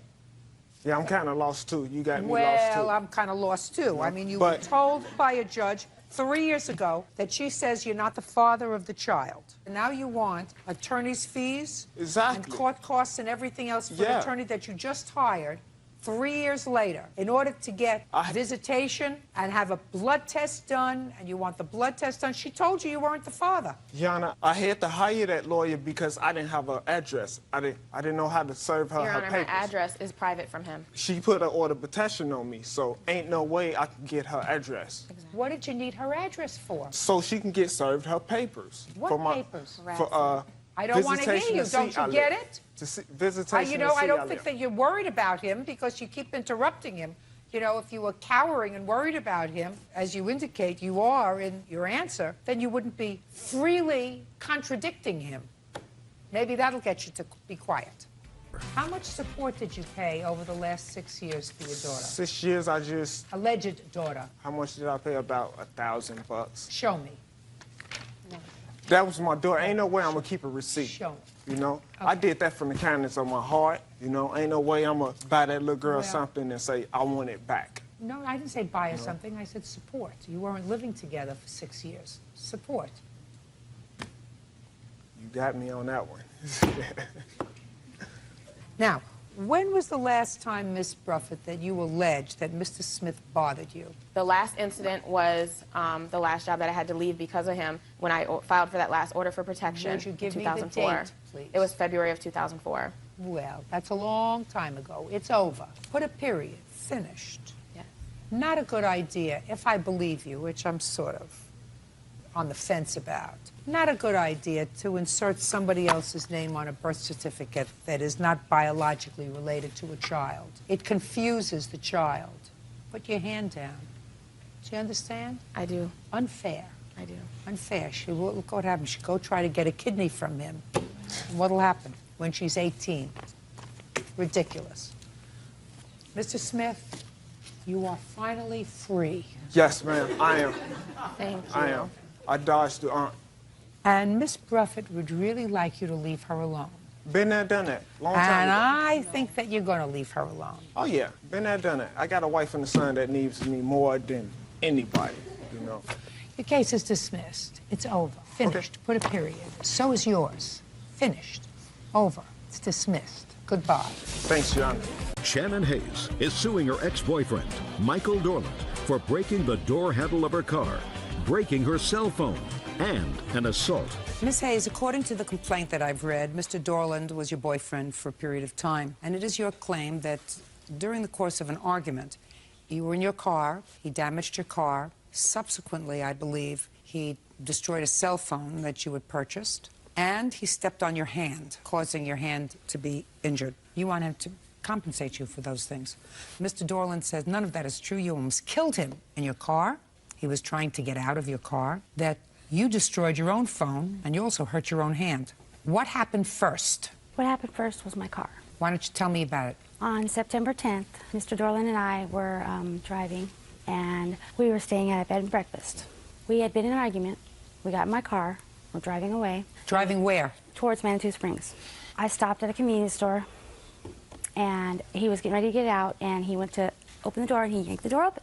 But he yanked so hard that he broke the door handle. Go ahead. What happened next? And when he got upset because he broke it, he looked at me, he said, "I'm sorry I did that. I did not mean to yank it that hard." I said, "Get out of my car." He started to roll down the window, and when he rolled down the window, he jumped out of the car and proceeded to break the rearview mirror on the right-hand side. Okay, what happened next? Then I was pretty upset, so I just looked at him and I put it in reverse, and I went back into Manitou Springs. Where was he when you put it in Standing reverse? at 7-Eleven. How did he get out of the car? He went out the window. Okay, so you want him to pay for the broken handle and the broken mirror. Yes. All right, Mr. Dorland, let's do one thing at a time so we can keep this organized. Sure. Let's go. I was trying to get out of the car because she was going to take me down to her friend's house, and I didn't know if they were going to jump me, beat me, or whatever. Why would they do that? She hangs around with some pretty low people. At that time, she was still hanging around with drug dealers and people that were borrowing her car and doing more damage to her car than what anybody else was doing. You mean anybody she'd else? lose her car. You mean anybody else? You mean you? No. All right, why don't you tell me your version of what happened on September 10th? We went down, we got to bed and breakfast, and then we were going down to Manitou, like she said. She started a fight, so I started walking back. Then I got in the car, we went to 7-Eleven, and lo and behold, we get ready to pull out of 7-Eleven. She goes, "Well, we're not going back to the bed and breakfast. I'm going back to see my friends. You're going with me." "No, I'm not." So I quickly grabbed the door, and I pulled it open to get it up, to open it, and it snapped. It's just a little piece of plastic. So I crawled out the window. She was in reverse moving the car when I was trying to get out the window. Miss Hayes, once he broke the door handle and he wanted out of the car, why didn't you get out of the car and go over and open the door from the outside? Because I was scared. He scared me. Well, instead of being inside the car with him, you get out of the car if he was scaring you, and you're at a 7-Eleven, so you go over to his door. Either you go over to his door and you open the door, or you go to somebody else and say, "Will you open the door, please, because I want him out of my car," instead of staying in the car with him. I wasn't thinking that at the time. I was just Well, I thinking, get out of my wasn't thinking car. either. I tend to believe, Mr. Dorland, that you started to move the car while he was trying to get out through the window. Yeah. All right. What's next? He wanted a cell phone, and he could not get one in his name. You mean after this happened in September? Yes. After this happened in September, you made up at some point? Yes. How long did it take you to make up? A couple of weeks. Go ahead. We had gotten back together. I took him to T-Mobile. The guy at the stand said, "Well, why don't you try it?" And I said, "No, my credit's terrible, can't do that." Turns out I could get him a phone in my name for $35. So we got it in my name, but he promised to pay me. $35? He paid the $35. He paid the $35. He So promised he to pay paid the the monthly bill. $35. Yes, he promised to pay the monthly bill. Yes? Eventually, we got into another argument at his house. I was getting everything packed up outside, and he wouldn't let me in. So I asked him to open the door, and as he opened the door, I got it open enough to stick my foot in. I said, I want my phone, please. He said, no, I'm not giving you your phone. I said, I need my phone. Well, he had paid for the phone, so it's not your phone, it was his phone. He hadn't paid the monthly bill, he paid $35. But there wasn't a monthly bill yet. I hadn't got the bill yet, no. Go ahead. He took the phone and he broke it in half. He threw one half at me and he took the other half. And I had my cell phone in my hand. My cell phone dropped between the door and my foot. I went to pick up my cell phone, he stepped on my foot, or my hand, excuse me. I got my cell phone, stepped into my car, and he told me he was sorry, and I said, no, just leave me alone. And thereafter, I proceeded to call the police. So $35 you don't get because that's part of your lawsuit for the cell phone, because he paid for the cell phone. Okay. Now, so let's talk about the hand, sir. Your Honor, can I kind of tell you my version of that? Because Yeah, it's real quick. I would love to hear it, and I would love to hear it quickly. Okay, she drove up to my house, and when I open the door, I always put my foot right in front so that when she tries to kick her way in the house, she can't get in there. I was trying to keep her at bay. I shut the door, and went out the back door, and then went up to another store and was calling everybody I knew to come and witness this psychotic person throwing stuff at the windows. She was kicking on the door. There were footprints on the door. She kicked in the side of the doggy door. She broke into my house that evening. Here's a police report that specifies that. Did you make up again? No. I know I was pretty stupid to make up with her before. Just a second. You made up with her more than once. Yes, I did. I was trying to help her out. A mutual friend said that she was okay. Get to the but hand, would you please? last I talked to her, everything was done and she was going to leave me alone. Hand. Get to the injured hand. There was no injured hand. She called the police. What happened when the police came? By the time they had gotten there, it really wasn't that bad. How bad was it? Well, it was bad enough to hurt me. I couldn't Did you go to bend the it. doctor? No. Did you go to a hospital? Yes. No. Where do you work? I'm a housewife. Whose housewife? My own. Well, where's your husband? I'm divorced. Then you're not a housewife. I'm a homemaker. That's different. A homemaker for whom? My mom. I'm unemployed. Here you go. You were arrested? Yeah, on another. Outstanding warrants? Wasn't for any domestic violence. For what? Unpaid ticket. What kind of ticket? On a DUI I had back in, 2000. That's not an antique, by the way, 2000. No, but honestly, I should have had that paid, and I didn't, and I paid the price What for do it. you do for a living, Mr. Dorland? I'm a pipe fitter. You work full-time? Not anymore. I'm starting to. I was trying to start a business. Anytime I got anywhere close, she'd throw the kibosh in it. People didn't want me to work with them because she was calling them and going to the job sites. Mr. Dorland, who picked her? I did. I was trying to. Not once, Mr. Dorland. Twice that I know of, and we only know each other about 7 minutes. Yeah, that's not How so long was this relationship that you had? good. In all total, maybe about 3 months. I met her at a bar. A friend of mine said she was all right, and obviously I can't trust his word now. Mr. Dorland is not Prince Charming. He's not your Prince Charming. Why don't you work? For 5 years, I haven't been able to work because I've taken care of my children. How old are your children? They are 10, 8, and 5. But they don't live with you. Not now, they don't. Now I am looking for work. Who do your children live with? Their fathers. Miss Hayes, I wish you good luck looking for a job.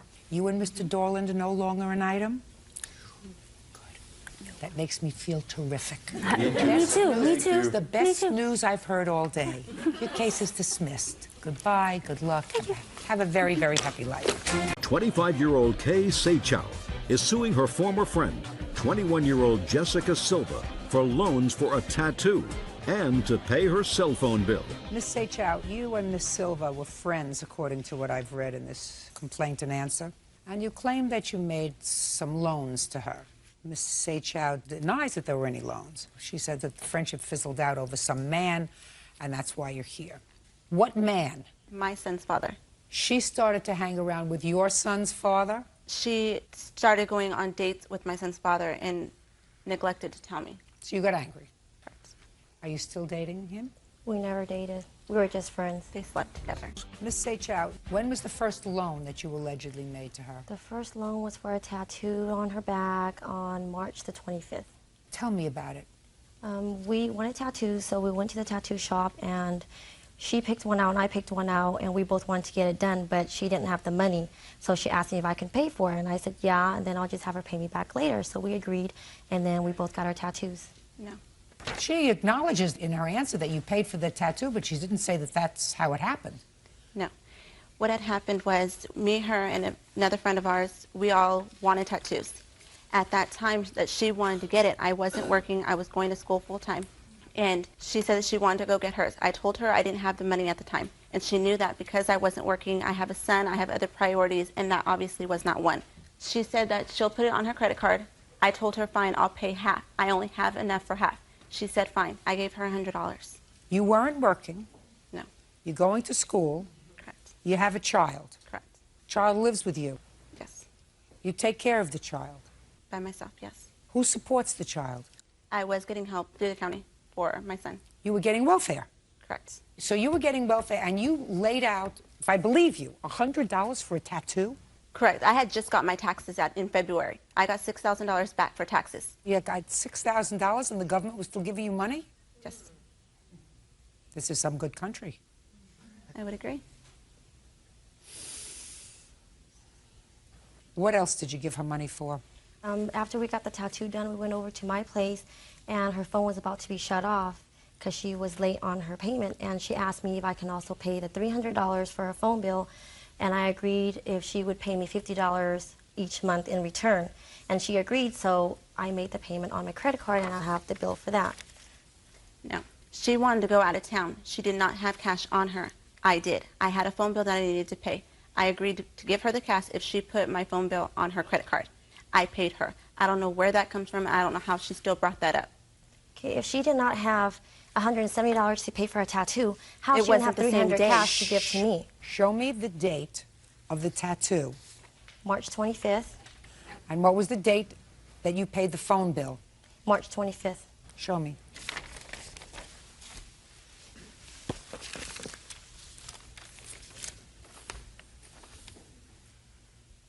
No. You got the dates a little bit wrong. Tattoo time, which is where you had your tattoos, was the 26th of March, the day after you laid out the $300. So first, you paid for her phone, and then you paid for her tattoo. When did you have a falling out? It was, I believe, about June when she found out who the father of the baby was. And then she introduced me to him, and then we... Months later, between March and June, did she pay any money towards this alleged loan? She paid just little here and little there. And the reason how she was able to pay me back about $100, $150 was because I was doing laundry at her house.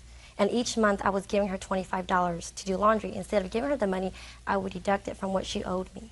Do you keep records of this? I kept records of it, but then each time when I write it down and then my 3x5 cards get filled, I throw it out and then I start a new one. Madam, how am I supposed to guess how much she paid you back if you don't know? I don't have the other paperwork. That's well, why how I'm am only I getting supposed what to I know? have. I'm suing her for $500, and that's what's on there. Well, that's maybe what's on here. But that's not what, even if it was a loan, that's not what she owes you. So there's another agenda here, because when you have a loan, you keep records. The next time you make a loan to somebody, you write it down. Yeah. And you keep records. And you give them a receipt if they pay you back. You keep a book, let them sign in the book.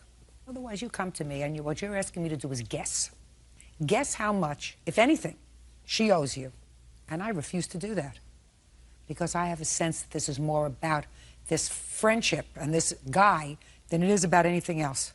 Well, she agreed to pay me back. You don't know how much she owes you. That's how much she actually owes me, because I kept records, and that's no, how you much didn't. she owes me. You're making it up as you're going along. I wouldn't lie. Put a period. Move on. You loan somebody money, keep records, keep a ledger.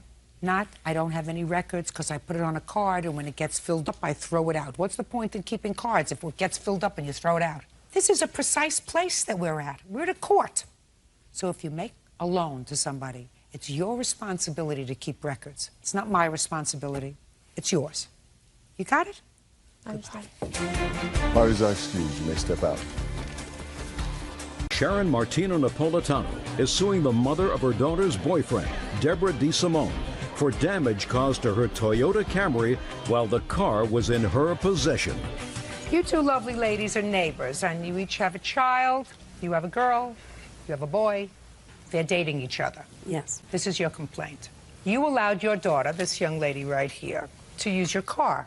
She was using your car one day to take Miss DeSimone around to do some chores. Correct. And that wouldn't have bothered you necessarily because she's the mother of the boyfriend, right? But then Miss DeSimone asked if she could borrow the car herself because she wanted to go food shopping, right? Yes, to pick up a couple items. And your daughter allowed her to drive the car.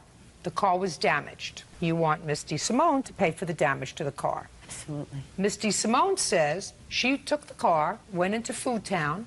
While she was in Food Town, somebody must have hit your car. Correct. Right? That is correct. So it's not her fault.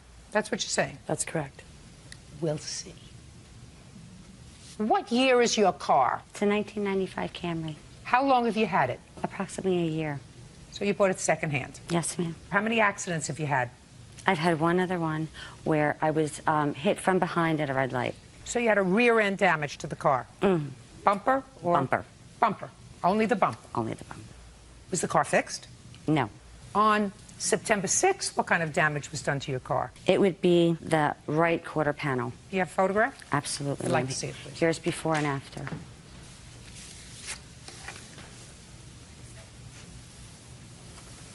Ooh. That's a bad one. Okay. So, you still dating each other? Yes. Okay, this is not going to be painful. Believe me. We're going to use the but-for rule, Miss DeSimone. Okay. But for the fact that you borrowed the car and took it to Food Town to go shopping, this wouldn't have happened. Unfortunately, you took the car. You didn't have her permission to drive the car.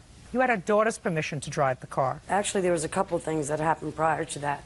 While I was in the car with her daughter, it was a very rainy day. Her daughter was driving the car. The car was hydroplaning a lot, and she became very nervous and asked if she pulled over if I would drive. I said, no problem, if it's safer. We completed our mission. We did proceed home. Asked if she didn't mind if I ran back out to just pick up a couple items at the Food Town. That's when all that began, and the police report states differently, if you'd like to see it, that he even stated, the police officer, that he saw prior damage on the car. You mean this prior damage? No, other damage. We're not talking about other damage. We're talking about this damage. But she's saying that there was only damage to the bumper, and according to this, it states that there was... What difference does it make? This damage was not on the car, madam, when you borrowed it. No. That's all I'm talking about. I don't believe so. I am only talking about... Well, you don't miss this damage. No. Ma'am, No, you don't have to speak. It was going to be easy. Now it's not so easy. For the fact that you borrowed the car, took it to Food Town, the car would have been parked in her driveway. If the car was parked in her driveway, the same driver that hit her car from Food Town would have had to look for it. Can I please say Stop. something? Do you understand? Yes, I do. And she's taking your word for the fact that you don't know how this accident happened. But it looks as if she had hit somebody else's car, unless she, I don't know how you can contort yourself to do this kind of a damage to somebody else's car. But you had the car, but for the fact that you borrowed the car, it wouldn't have had this kind of damage. Correct. This damage. Good. Then we don't have a problem. What do you want? Okay. She just got done stating that the car was hydroplaning earlier, okay? It doesn't make any difference. Excuse me. They made it home safely. She has a Jeep Cherokee parked in the same parking lot that she could have used her own vehicle to go to the store. There is no reason to take my little car back out. Let me ask you this question.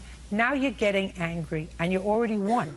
So you have to go, find your center. I've been trying to do a lot of it. I've been trying to find a lot of my center. And say, it's over. But I would have never asked her son to use her car. Listen to me. It's a car. She's responsible. Done. Romeo and Juliet here. We're going to leave here happy. I suggest you do the same. How much did it cost to fix your car? The estimate is $1687.98. That's a pretty cheap estimate for this kind of damage. I think so. It is. Anything else? Romeo, Juliet.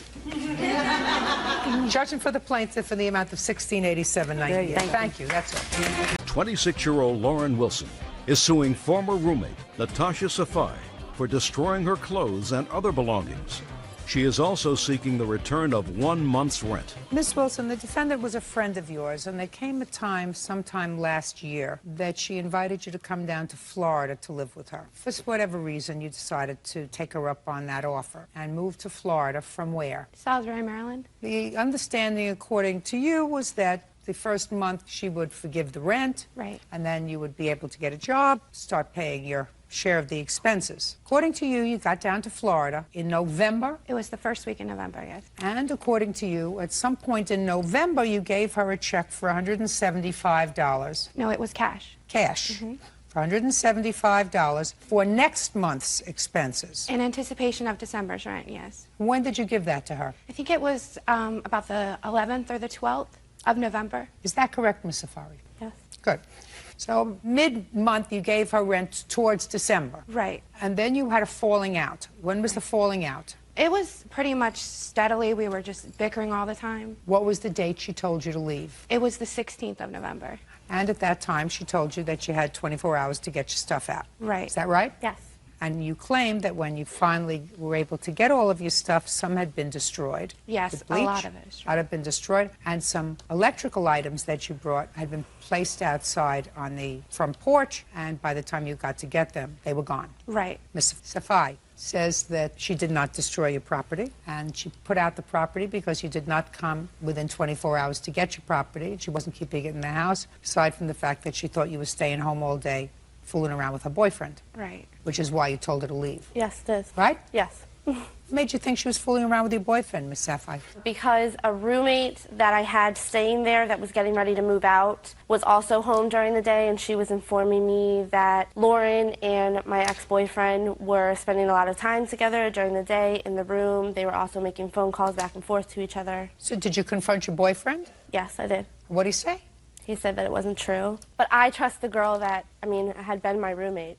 So how long did you keep the boyfriend after you had her leave? A few months. We're no longer together. Why didn't you kick him out? He wasn't living with me. Kick him out of your life is my question. Why kick her out? Why not kick him out? I did eventually, just not at the same time. Why? Because a good man nowadays is hard to find? What is it? Well, let me tell you this, Miss Sapphire. You cannot give her 24 hours to get out of your house. She gave you $175, which, according to both of you, went towards rent. She then becomes a tenant, whether she's on the lease or not. She's your tenant. And unless there is some action that is dangerous to your health and welfare that she's doing in the house, like selling drugs out of your house, inviting people over there that are destroying your property, you don't have the prerogative to say to her, under the law, you have to get out immediately. So that's one thing. So A, you have to return to her the $175. B, you put her stuff out on the porch. What did you put out on the porch? I put her clothes and all the rest of her stereo system, all the stuff that she had brought, I put outside. You can't do that. Well, I didn't destroy her stuff like that. I have my witness that was with me when I put the stuff outside, and it did not look like that when I put it outside. Well, then you didn't take good enough care of it, madam, because then somebody else did it, but it's your fault. You can't put her stuff outside and place her stuff in a position of either being stolen or destroyed or vandalized by other people. You can't do that. So I don't care what your witness says. Once you put that stuff out, having no right to put that stuff out because she's a tenant in your apartment, you are responsible for anything that happens to it. That's it. It's not a hard case. Judgment for the plaintiff in the amount of $383. That's all. $383? $1,383. Okay. Thank you, Your Honor. You're right. Jennifer Day is suing her ex-boyfriend, 24-year-old Spencer Fenimore, for breaking a lease. Spencer claims there was no lease to break. Miss Day, you and Mr. Fenimore lived together for a period of time, signed a lease on an apartment, lived together during the course of that lease. The lease was renewed, according to you, for another 6 months, and Mr. Fenimore moved out after a month or so. You want him to be responsible for his half of the remainder of the lease. Mr. Fenimore, while he acknowledges that you signed an initial lease together, his defense is that he did not sign the renewal, that you must have signed for him. You knew that he was intending to leave, that things weren't going well between the two of you, and he is not responsible for the second part of the lease. So can I see the first lease that you signed?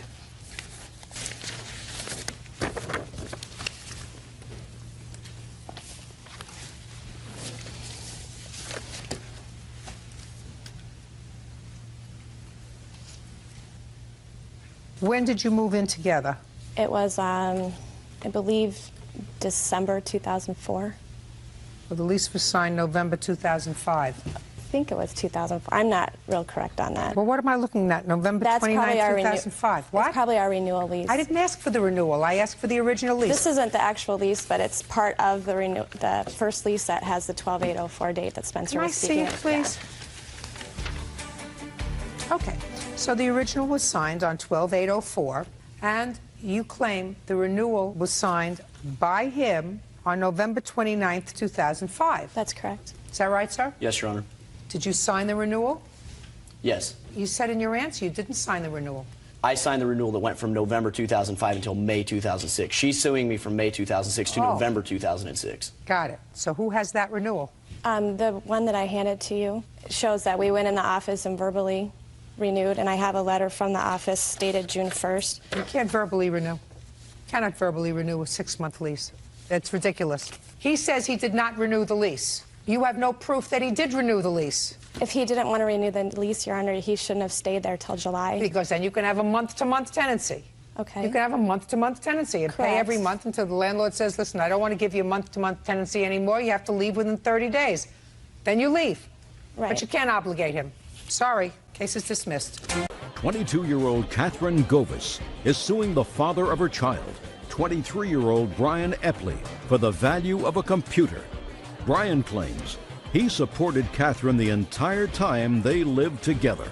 Miss Govis, how old are you? I'm 22. Who do you live with? My parents. You have a baby? Yes. How old is the baby? 6 months. How old are you? 23. Who do you live with?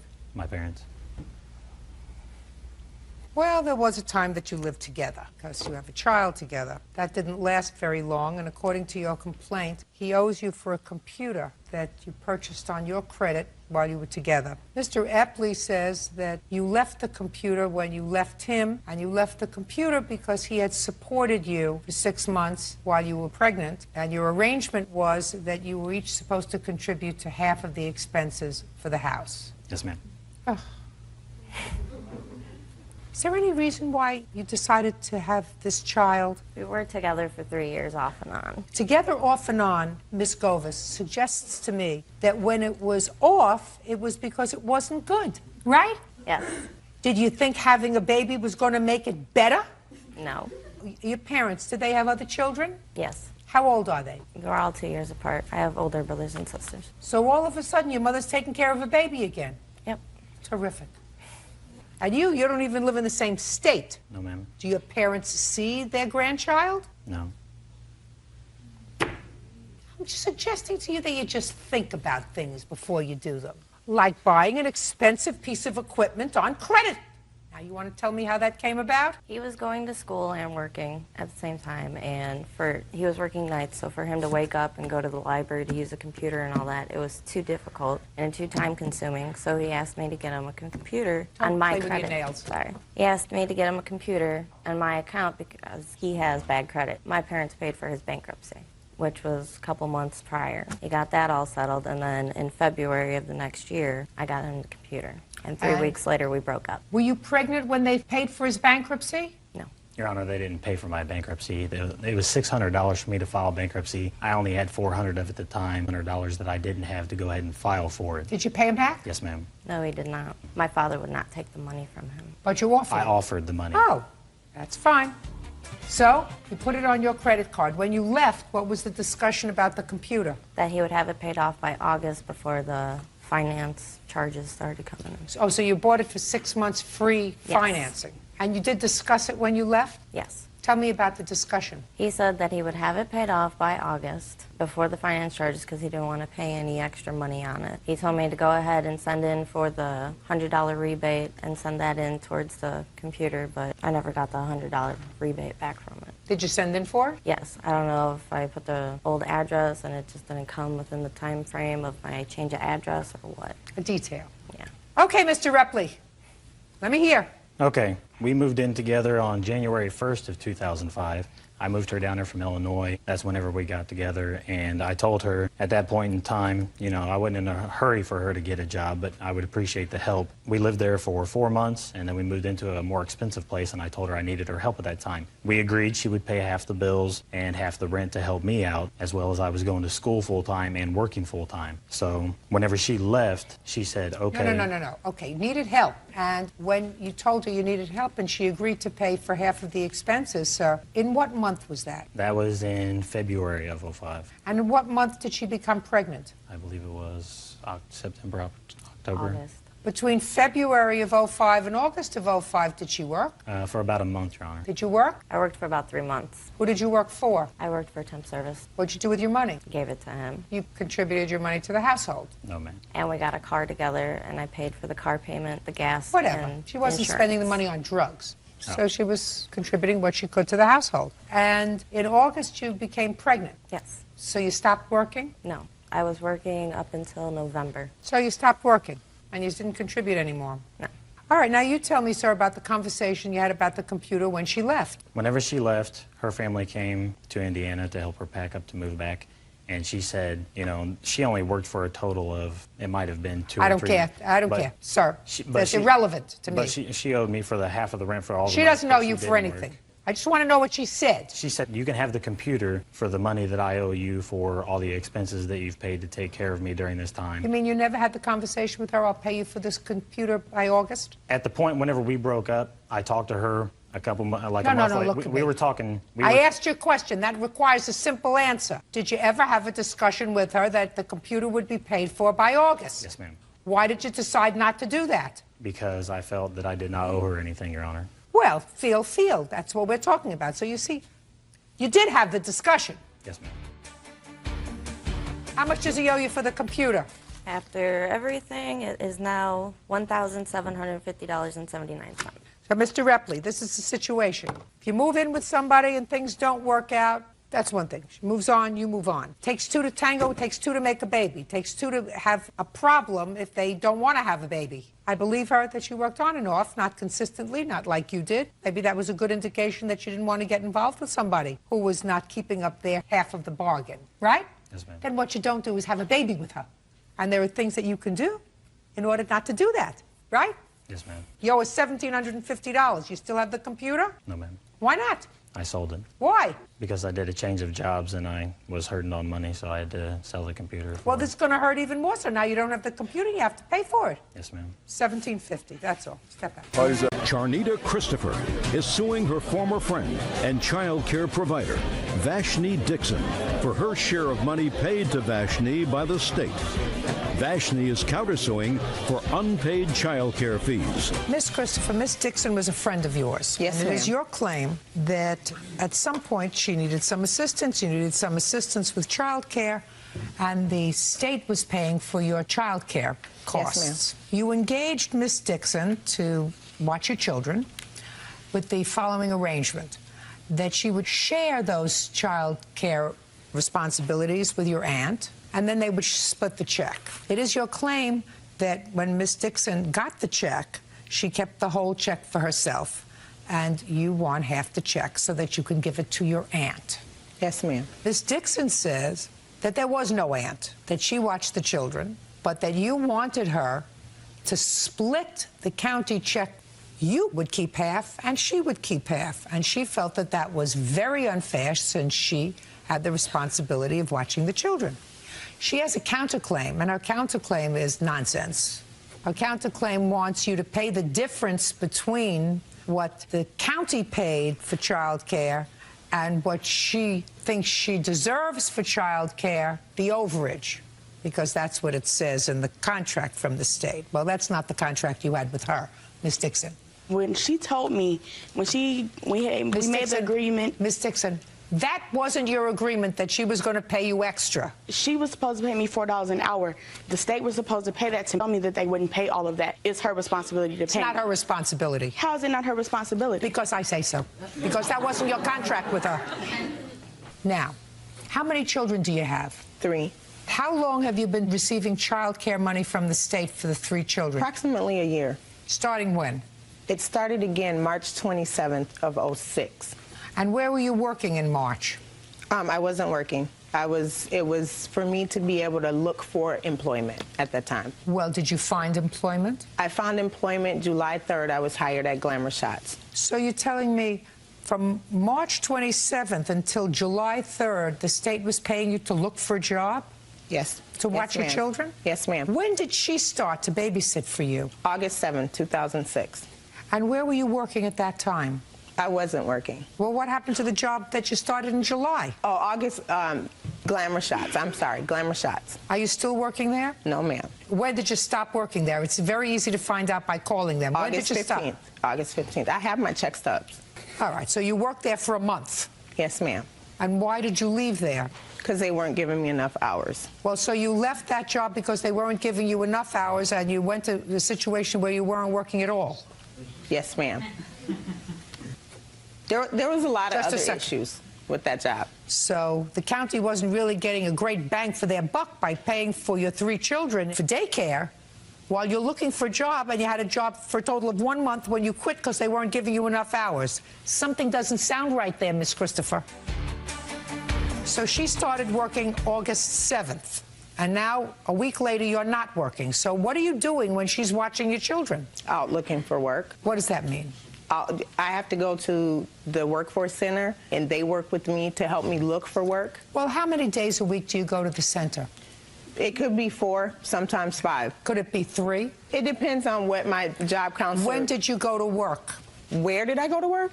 When? First is when? I haven't. I'm looking for work right now. My children are not in child care right now at all. So she started to work on August 7th. And when did you stop working? I left her house on September 4th, I believe. So you were there for 4 weeks? Yeah. How many hours a day did you watch the children, or did you live in her house? She'd leave around maybe 10 o'clock in the morning, and she wouldn't get back till like 8 o'clock at night. What about this aunt? Do you know anything about an aunt? I never heard anything about her aunt watching her kids before this. Where's the aunt? She's at home. She's not here? No. Well, how do you expect to prove to me that somebody else babysat for your children? I have the proof. Show me. What kind of proof are you showing me? Oh, it's the hours that my aunt kept the children. She typed this up. She has the license. I don't accept that, Miss Christopher. That's hearsay. Okay. Well, that's what I have. Well, your case is dismissed. My dear, she got a check for watching your children. You have no proof that somebody else watched your children. Ridiculous. Your case is dismissed, that's all. 26-year-old Jamie Martin is suing her former live-in boyfriend, 25-year-old Thomas Say, for a loan to pay his child support. Thomas claims Jamie gave him the money out of kindness. Miss Martin, according to what I read, you met the defendant on the internet. You started dating him. He needed some money because he was behind in his child support. You made a loan to him for his child support, and he has to pay you back. Correct. Mr. Say acknowledges or says that you gave him money to pay off his child support obligation, but that it was a gift and a nice gesture. That's your defense. Yes, ma'am. Okay. When did you meet him? In August of last year. And when did he tell you he had a problem with his child support? Probably around October. Had he borrowed money before that? No, but he was living in my house. He was? Yes. When did he move in? Probably in September. Met him in August, moved in September. Yeah, bad choice. Bad choice, very bad choice. You work? I'm a part-time cashier. What do you do for the rest of the time? Oh, nothing. I'm trying to go full-time. How do you support yourself? With my job. As a part-time cashier, who pays your rent? I have a mortgage. I pay myself. What's your mortgage? $530. Do you have any other source of income? I sold a house in Florida. I still have a little bit of money left from that. You're living in California? No, South Carolina. What prompted you to move from Florida to South Carolina? My parents moved up there and they gave me some land. Parents subsidize you? Meaning? Give you money? No. How much do you make from being a part-time cashier? $8. Where did you get the $3,000 from that you loaned to him? When I sold my house in Florida, I had money in the bank that I was saving. Show me that you withdrew $3,000 and gave it to me.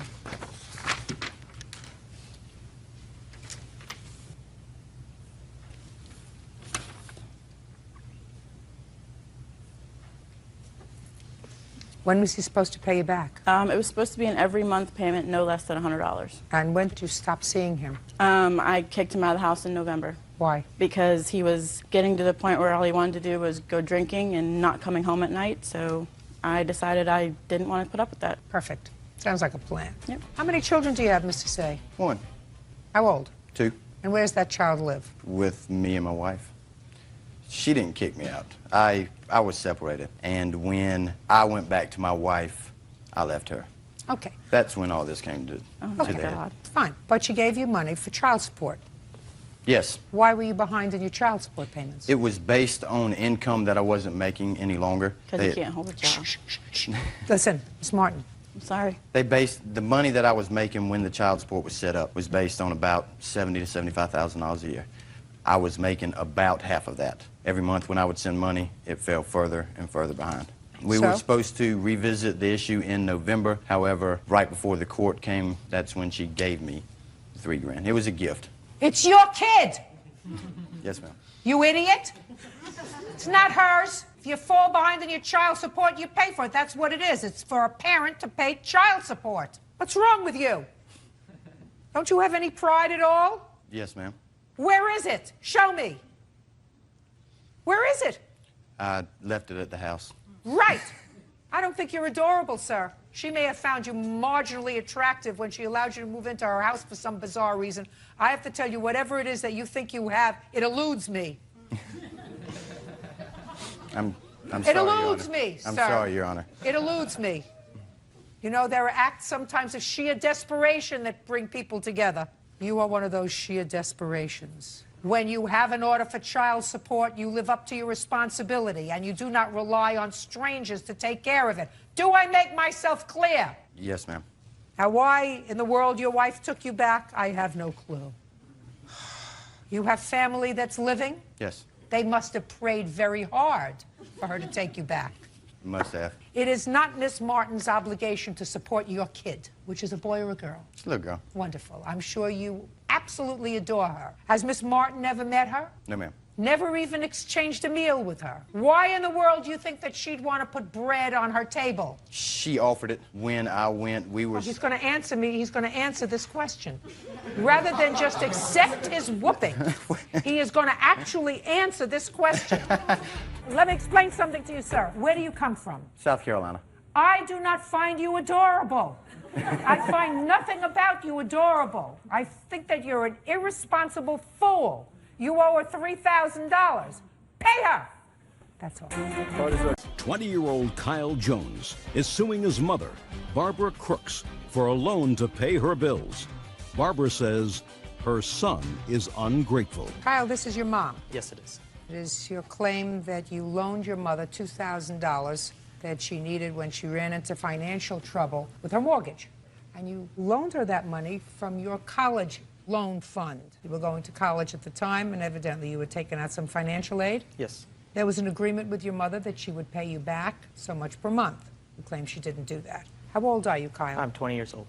And when did you lend your mother this money? On January 19th, 2006. Did your mother call you and tell you she needed money? Yeah, on January 18th, 2006, she called me, said that she needed some money for her mortgage. Why would you call him to ask him for money? Given my financial situation, I knew that he would be able to help me out, and I knew that he obviously trusts me enough to help me. Who else was living with you? My husband, myself, my younger son, and my brother. How old's your brother? 37. And how old's your husband? Same age. So you call your 19-year-old child to give you money? Why aren't they working? It wasn't that they weren't working. My brother's mentally handicapped. He's never had a job. Well, so he must get disability. Yes, he does. Okay, so it's not as if you're taking care of him, the government takes care of him. Now, what about your husband? What kind of work does he do? He works for a grocery store, does night stock. So you have 3 adults in the house, at least one of whom is contributing through government subsidy to your household. You have a husband who works, and what about you? I work full time. Well, then how did you run into financial difficulty?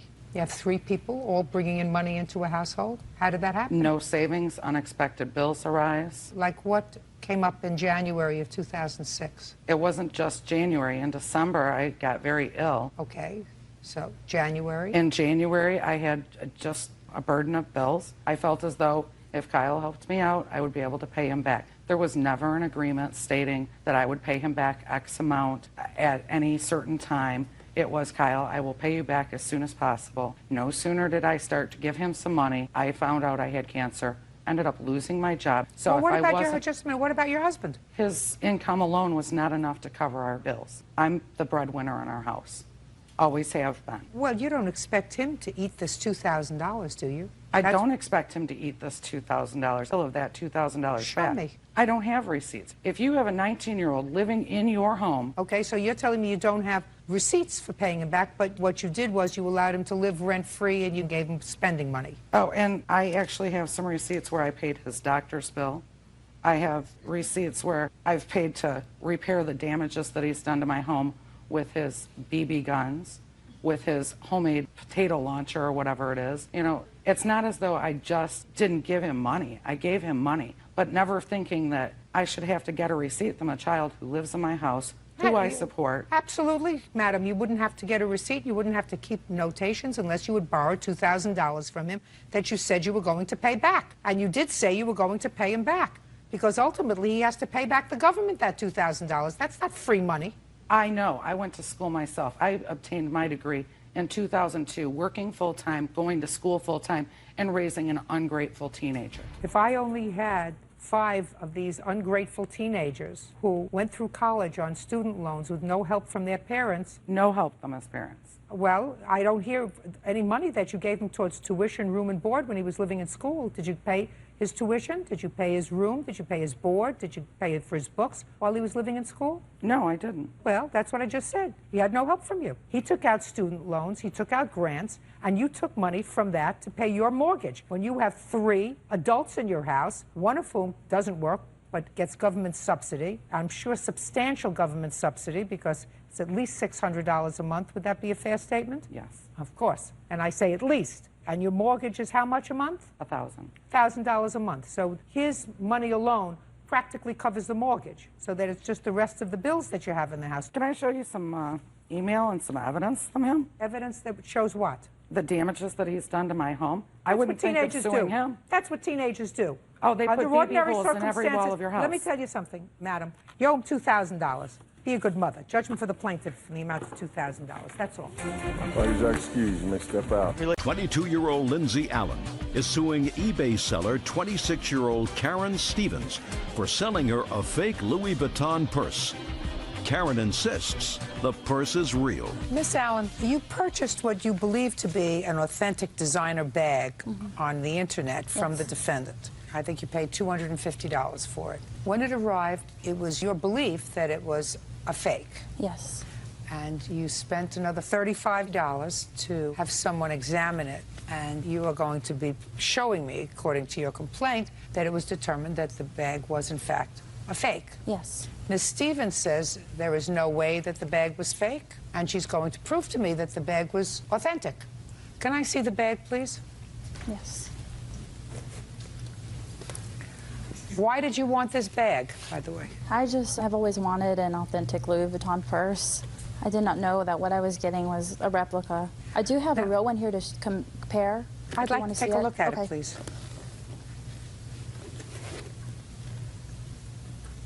The serial number on the authentic one is underneath the pouch.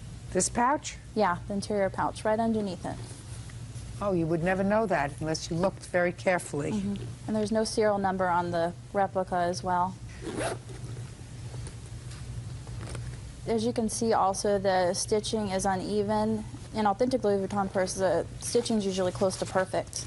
There are several things that are different. Yes. There is no authentication on the lock, and there is an authentication on the lock on this one. Have you ever examined a real one as compared to this one? Yes. Okay.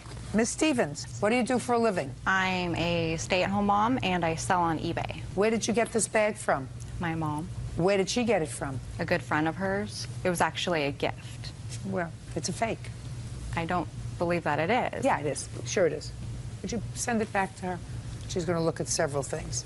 First of all, she's going to look at the piping. She's going to look at the serial numbers inside. She's going to look at the lock. First, take a look at the lock on both. Take a look at the lock on the real one.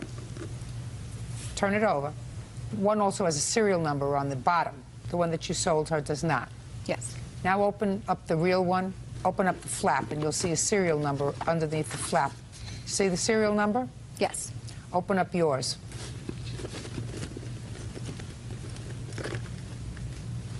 See a serial number? No, I do not. Got it? Yes, I do. Okay. You look like a very nice lady. She wants her money back.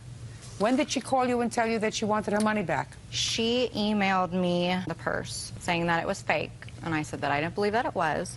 And if she did believe that it was fake, I sent 7 different very detailed pictures to her of the purse that show the stitching. If she had any idea that it wasn't authentic or thought that it wasn't, I sent extra pictures. Listen to me. You sent her the pictures for her to try to prove that it was a real purse. Exactly. But it's not. But why did she not argue that if she thought that it was? Because I'm not a cheater or a stealer. Now, I understand that, but she wanted her money back. And if you had said, listen, if you're dissatisfied with the purse, I'll give you your money back, we wouldn't be here today. But in order for her to prove to you that it was fake, she took it to somebody to authenticate it. Do you have the report? Can I see it, please? Yes. You want to sell things? That's what happens. I mean, if you don't know that something is authentic and you advertise it as a Louis Vuitton bag, you're advertising it as an authentic Louis Vuitton bag. Yes. Turns out that it is not an authentic Louis Vuitton bag. I can see that. I've shown you some examples of where you can look and see it. I don't think you're a dishonest lady. I think you thought perhaps she was mistaken. Maybe you thought she was trying to scam you and would send you back a different bag, which is what you say in your answer. In the meantime, the big bag goes back to the plaintiff. The little bag stays with the defendant, and she gets her money back, plus the cost of the expert, $285. Thank you very much. You're two nice ladies. Laura Howlett is suing her ex-boyfriend, William Lloyd, for a loan to pay his taxes. William claims the money was actually a gift. How old are you, Mr. Lloyd? 38. What kind of work do you do? I drive a truck. How long have you been doing that for a living? 7 years. Before that, what did you do? Mechanic, auto mechanic. Always make a living? Yes, ma'am. You have any family? Yes, ma'am. What do you have? 2 sons. How old are they? 18 and 16. Have you supported them over the years? Yes, ma'am. They don't live with you? No, ma'am. Pay your taxes? Yes, ma'am. Well, this particular occasion, you owe the IRS some money.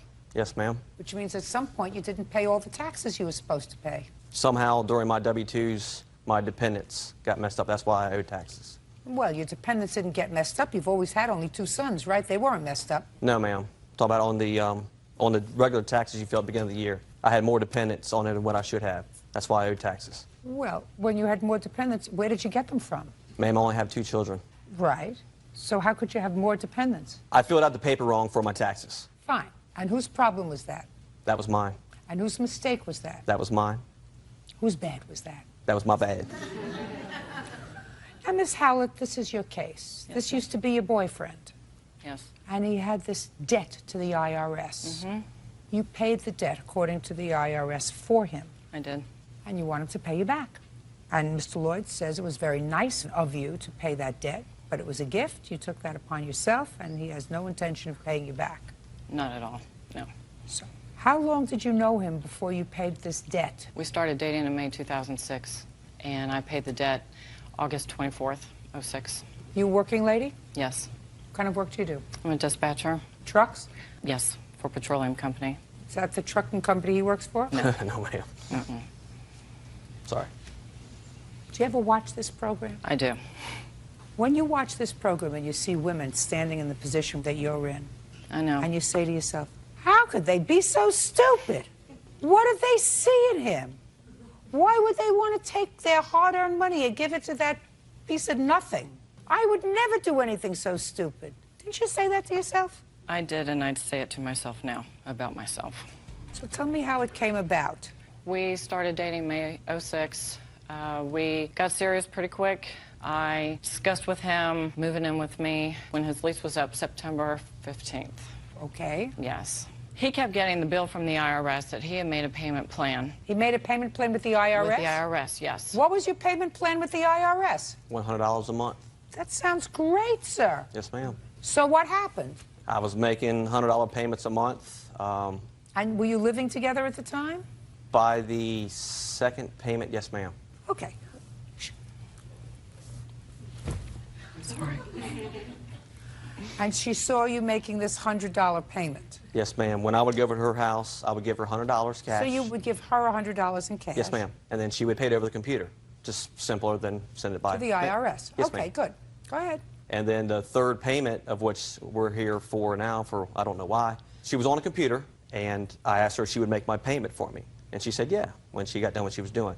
And so I was sitting on the couch watching TV, so I said, I'll be up there in a few minutes, and I'll give you the money. So I watched TV, and I went upstairs and gave her the $100. And I don't know exactly what she verbatim, but she had paid it off, my whole entire balance that I owed the IRS. I never asked her to, I never begged her to, I never even brought it up. Good.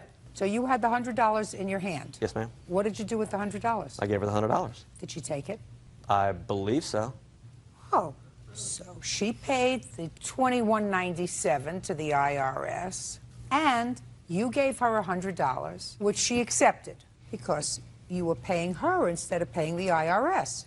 Right, for my $100 payments. Right.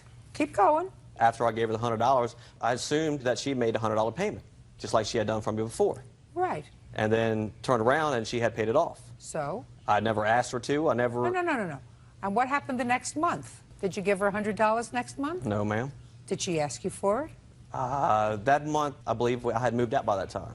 Oh, did you try to give her the $100? No, ma'am. Why not? Because I didn't. You gave her the $100 the month before when she had paid off the whole thing, and she took it? I gave her the $100 before I knew that she had paid off Yeah, it but off in sir, full. then you understood because she accepted the $100 that instead of her going on her computer every month to pay the IRS, she paid it off, and you would pay her back the $100 a month. No, ma'am. I paid her $100, assuming that she was making the $100 payment for me. But she accepted it. Didn't you hear me? Yes.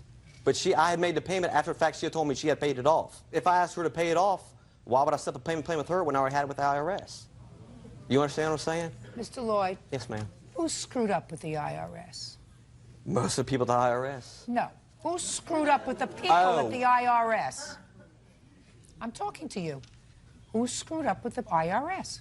Say, I did, Your Honor. As far as making these payments? Who screwed up with the IRS? And I did, Your Honor. That's right. And who owed the IRS money? I did at the time. And who was it that spent the money that they didn't pay in taxes that they should have? Who would that be? That would be me. Pay your own taxes.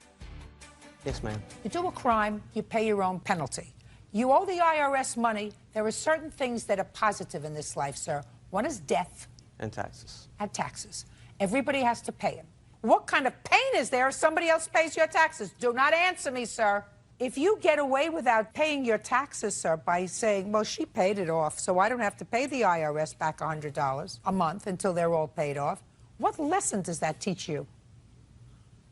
What lesson does that teach you? That you shouldn't let nobody else try to do a favor for you and pay your own bills. I never asked her to do this. Are you paying careful attention to me, Mr. Yes, ma'am, I am. Lloyd? You don't ask somebody to do your prison time for you, and you don't ask somebody else to pay your taxes for you. And if they do so because you had a payment plan with the IRS, and somebody says, look, I'm going to be a nice person, instead of us going through this drill every month, you give me the $100, which she took, clearly, when she paid off the whole bill, in anticipation of every month you paying her $100. Instead, you moved out. You owe $2,097 because you paid the $100. Goodbye. Listen to me. Watch better next time. Parties are excused. You may step out. Shakib Khan, Apu Biswas, Bubly, একটি সিনেমার নাম বলতে হবে। জাকির হোসেন রাজু পরিচালিত cinema. Apu Biswas, গোলাপ, পূর্ণিমা। ভালোবাসার লাল গোলাপ। উত্তর সঠিক হয়েছে। গুড। এবার দ্বিতীয় প্রশ্ন। অপু বিশ্বাস, মৌসুমী, শরৎচন্দ্র চট্টোপাধ্যায়। দেবদাস। এক্স্যাক্টলি। খুব ভালো উত্তর। তৃতীয় প্রশ্ন। পপি, অপু বিশ্বাস, সুভাষ দত্ত। ও আমার ছেলে। রাইট। এবার চতুর্থ প্রশ্ন। আলো, জীবন, সোহানুর রহমান সোহান। কথা দাও সাথী হবে। ওয়াও, ও মাই গড, ওয়াও, ব্রিলিয়ান্ট, খুব ভালো ছিল। পঞ্চম ও শেষ প্রশ্ন। শাকিব খান, অপু বিশ্বাস, বুবলি, একটি সিনেমার নাম বলতে হবে। এটা কোনো প্রযোজক হলে খুব ভালো হতো। আই গেস আপনি এটা পারবেন, একটু ভাবুন, মাথা খাটান, তাহলেই হবে। আই নো আপনি এটা পারবেন। না, আই ডোন্ট নো। সিরিয়াসলি নাম দিয়ে ভাবুন, তাহলেই বের হয়ে যাবে। বাহ, এত ক্লু দিচ্ছে। 2011 সাল। জাকির হোসেন রাজু পরিচালিত সিনেমা? মনে পড়ছে না, অনেক সিনেমা তো ভুলে গেছে। ওকে, তাহলে 5-এ আপনি হেরে গেলাম। না না না, 4 পেলেন। 4 পেলাম। আচ্ছা, আমার শেষ দুটি প্রশ্ন নিয়ে কিছু সম্পূরক প্রশ্ন আছে, আমি কি সেটা করতে পারি? প্লিজ। ওকে, মনের ঘরে বসত করে সেই সিনেমাটির নাম, যে সিনেমায় আপনি বুবলি চরিত্রে অভিনয় করেছিলেন, অর্থাৎ আপনার নাম ছিল বুবলি আর শান্ত ছিলেন শাকিব খান। আচ্ছা, তখন কি একবারও ভেবেছিলেন যে বুবলি নামের আরেকজন আপনার পুরো পৃথিবীকে অশান্ত করে দেবে? কোথায়? সো তুমি যেটা বলছিলে যে ওলটপালট, এখানে আমি একজন মানুষের নাম একদম প্রথমেই বলবো, সেটা হচ্ছে রাজ্জাক আঙ্কেল, নায়ক রাজ্জাক। একটা সময় তো তোমরা জানতেই যে আমাদের কবরী আপার সাথে অনেক ভালো একটা সম্পর্ক ছিল, তো উনি ওনার ব্যক্তিত্ব ধরে রাখেনি। তো এটা ওলটপালট কিছুই বলবো না, এটা হচ্ছে ব্যক্তিত্বের প্রবলেম। That's it. ছেলেকে ডাক্তার বানাতে চান? আসলে যেটা হয়েছে সেটা হচ্ছে যে মানে চাইতো, আমি চাইতাম না। তুমি বলেছো আসলে আমাদের অনেক গল্পের মাঝে অনেক ক্যান্সার পেয়েছি। আমার মা চেয়েছিলেন যে ও ডাক্তার হোক। আমার মা তো হার্টের পেশেন্ট ছিলেন, তো আমার মা একটু ওইভাবে মানে জেনে বলতেন না, বলতেন যে শিল্পা শেট্টি ডক্টর আছে না, অর্থাৎ বেবি শেট্টি। তো ওই হার্টের কোনো ব্যথা করলে বলতে আমার ভাইকে আমি শিল্পা শেট্টির মতো ডাক্তার। আমি মা শিল্পা শেট্টি না, দেবী শেট্টি। তো এই বিষয়গুলো নিয়ে অনেক ফান করতাম, খুব মনে পড়ে এই কথাগুলো। তো মা চাইতেন যে আমার ছেলেকে যেন সে ডক্টর বানাতে পারে, এবং এরকম মার মতো কিছু পেশেন্ট যারা, এগুলো তো এক্সপেন্সিভ এই চিকিৎসাগুলো, সো আমার ছেলে যেন তাকে দিতে পারে, এটা আমার মার ইচ্ছা। তো আমার মা যেহেতু নেই, সো তার ইচ্ছাটাকে পূরণ করার আমি চেষ্টা করব। আর আমি যতটুকু ওকে ফলো করি, ও না আসলে জানো মানে বাসায় এখন মনে হয় যে কারেন্টের লোক আনার কোনো দরকার নেই, যে কোনো কিছু ছুটে গেলে সেটা করে।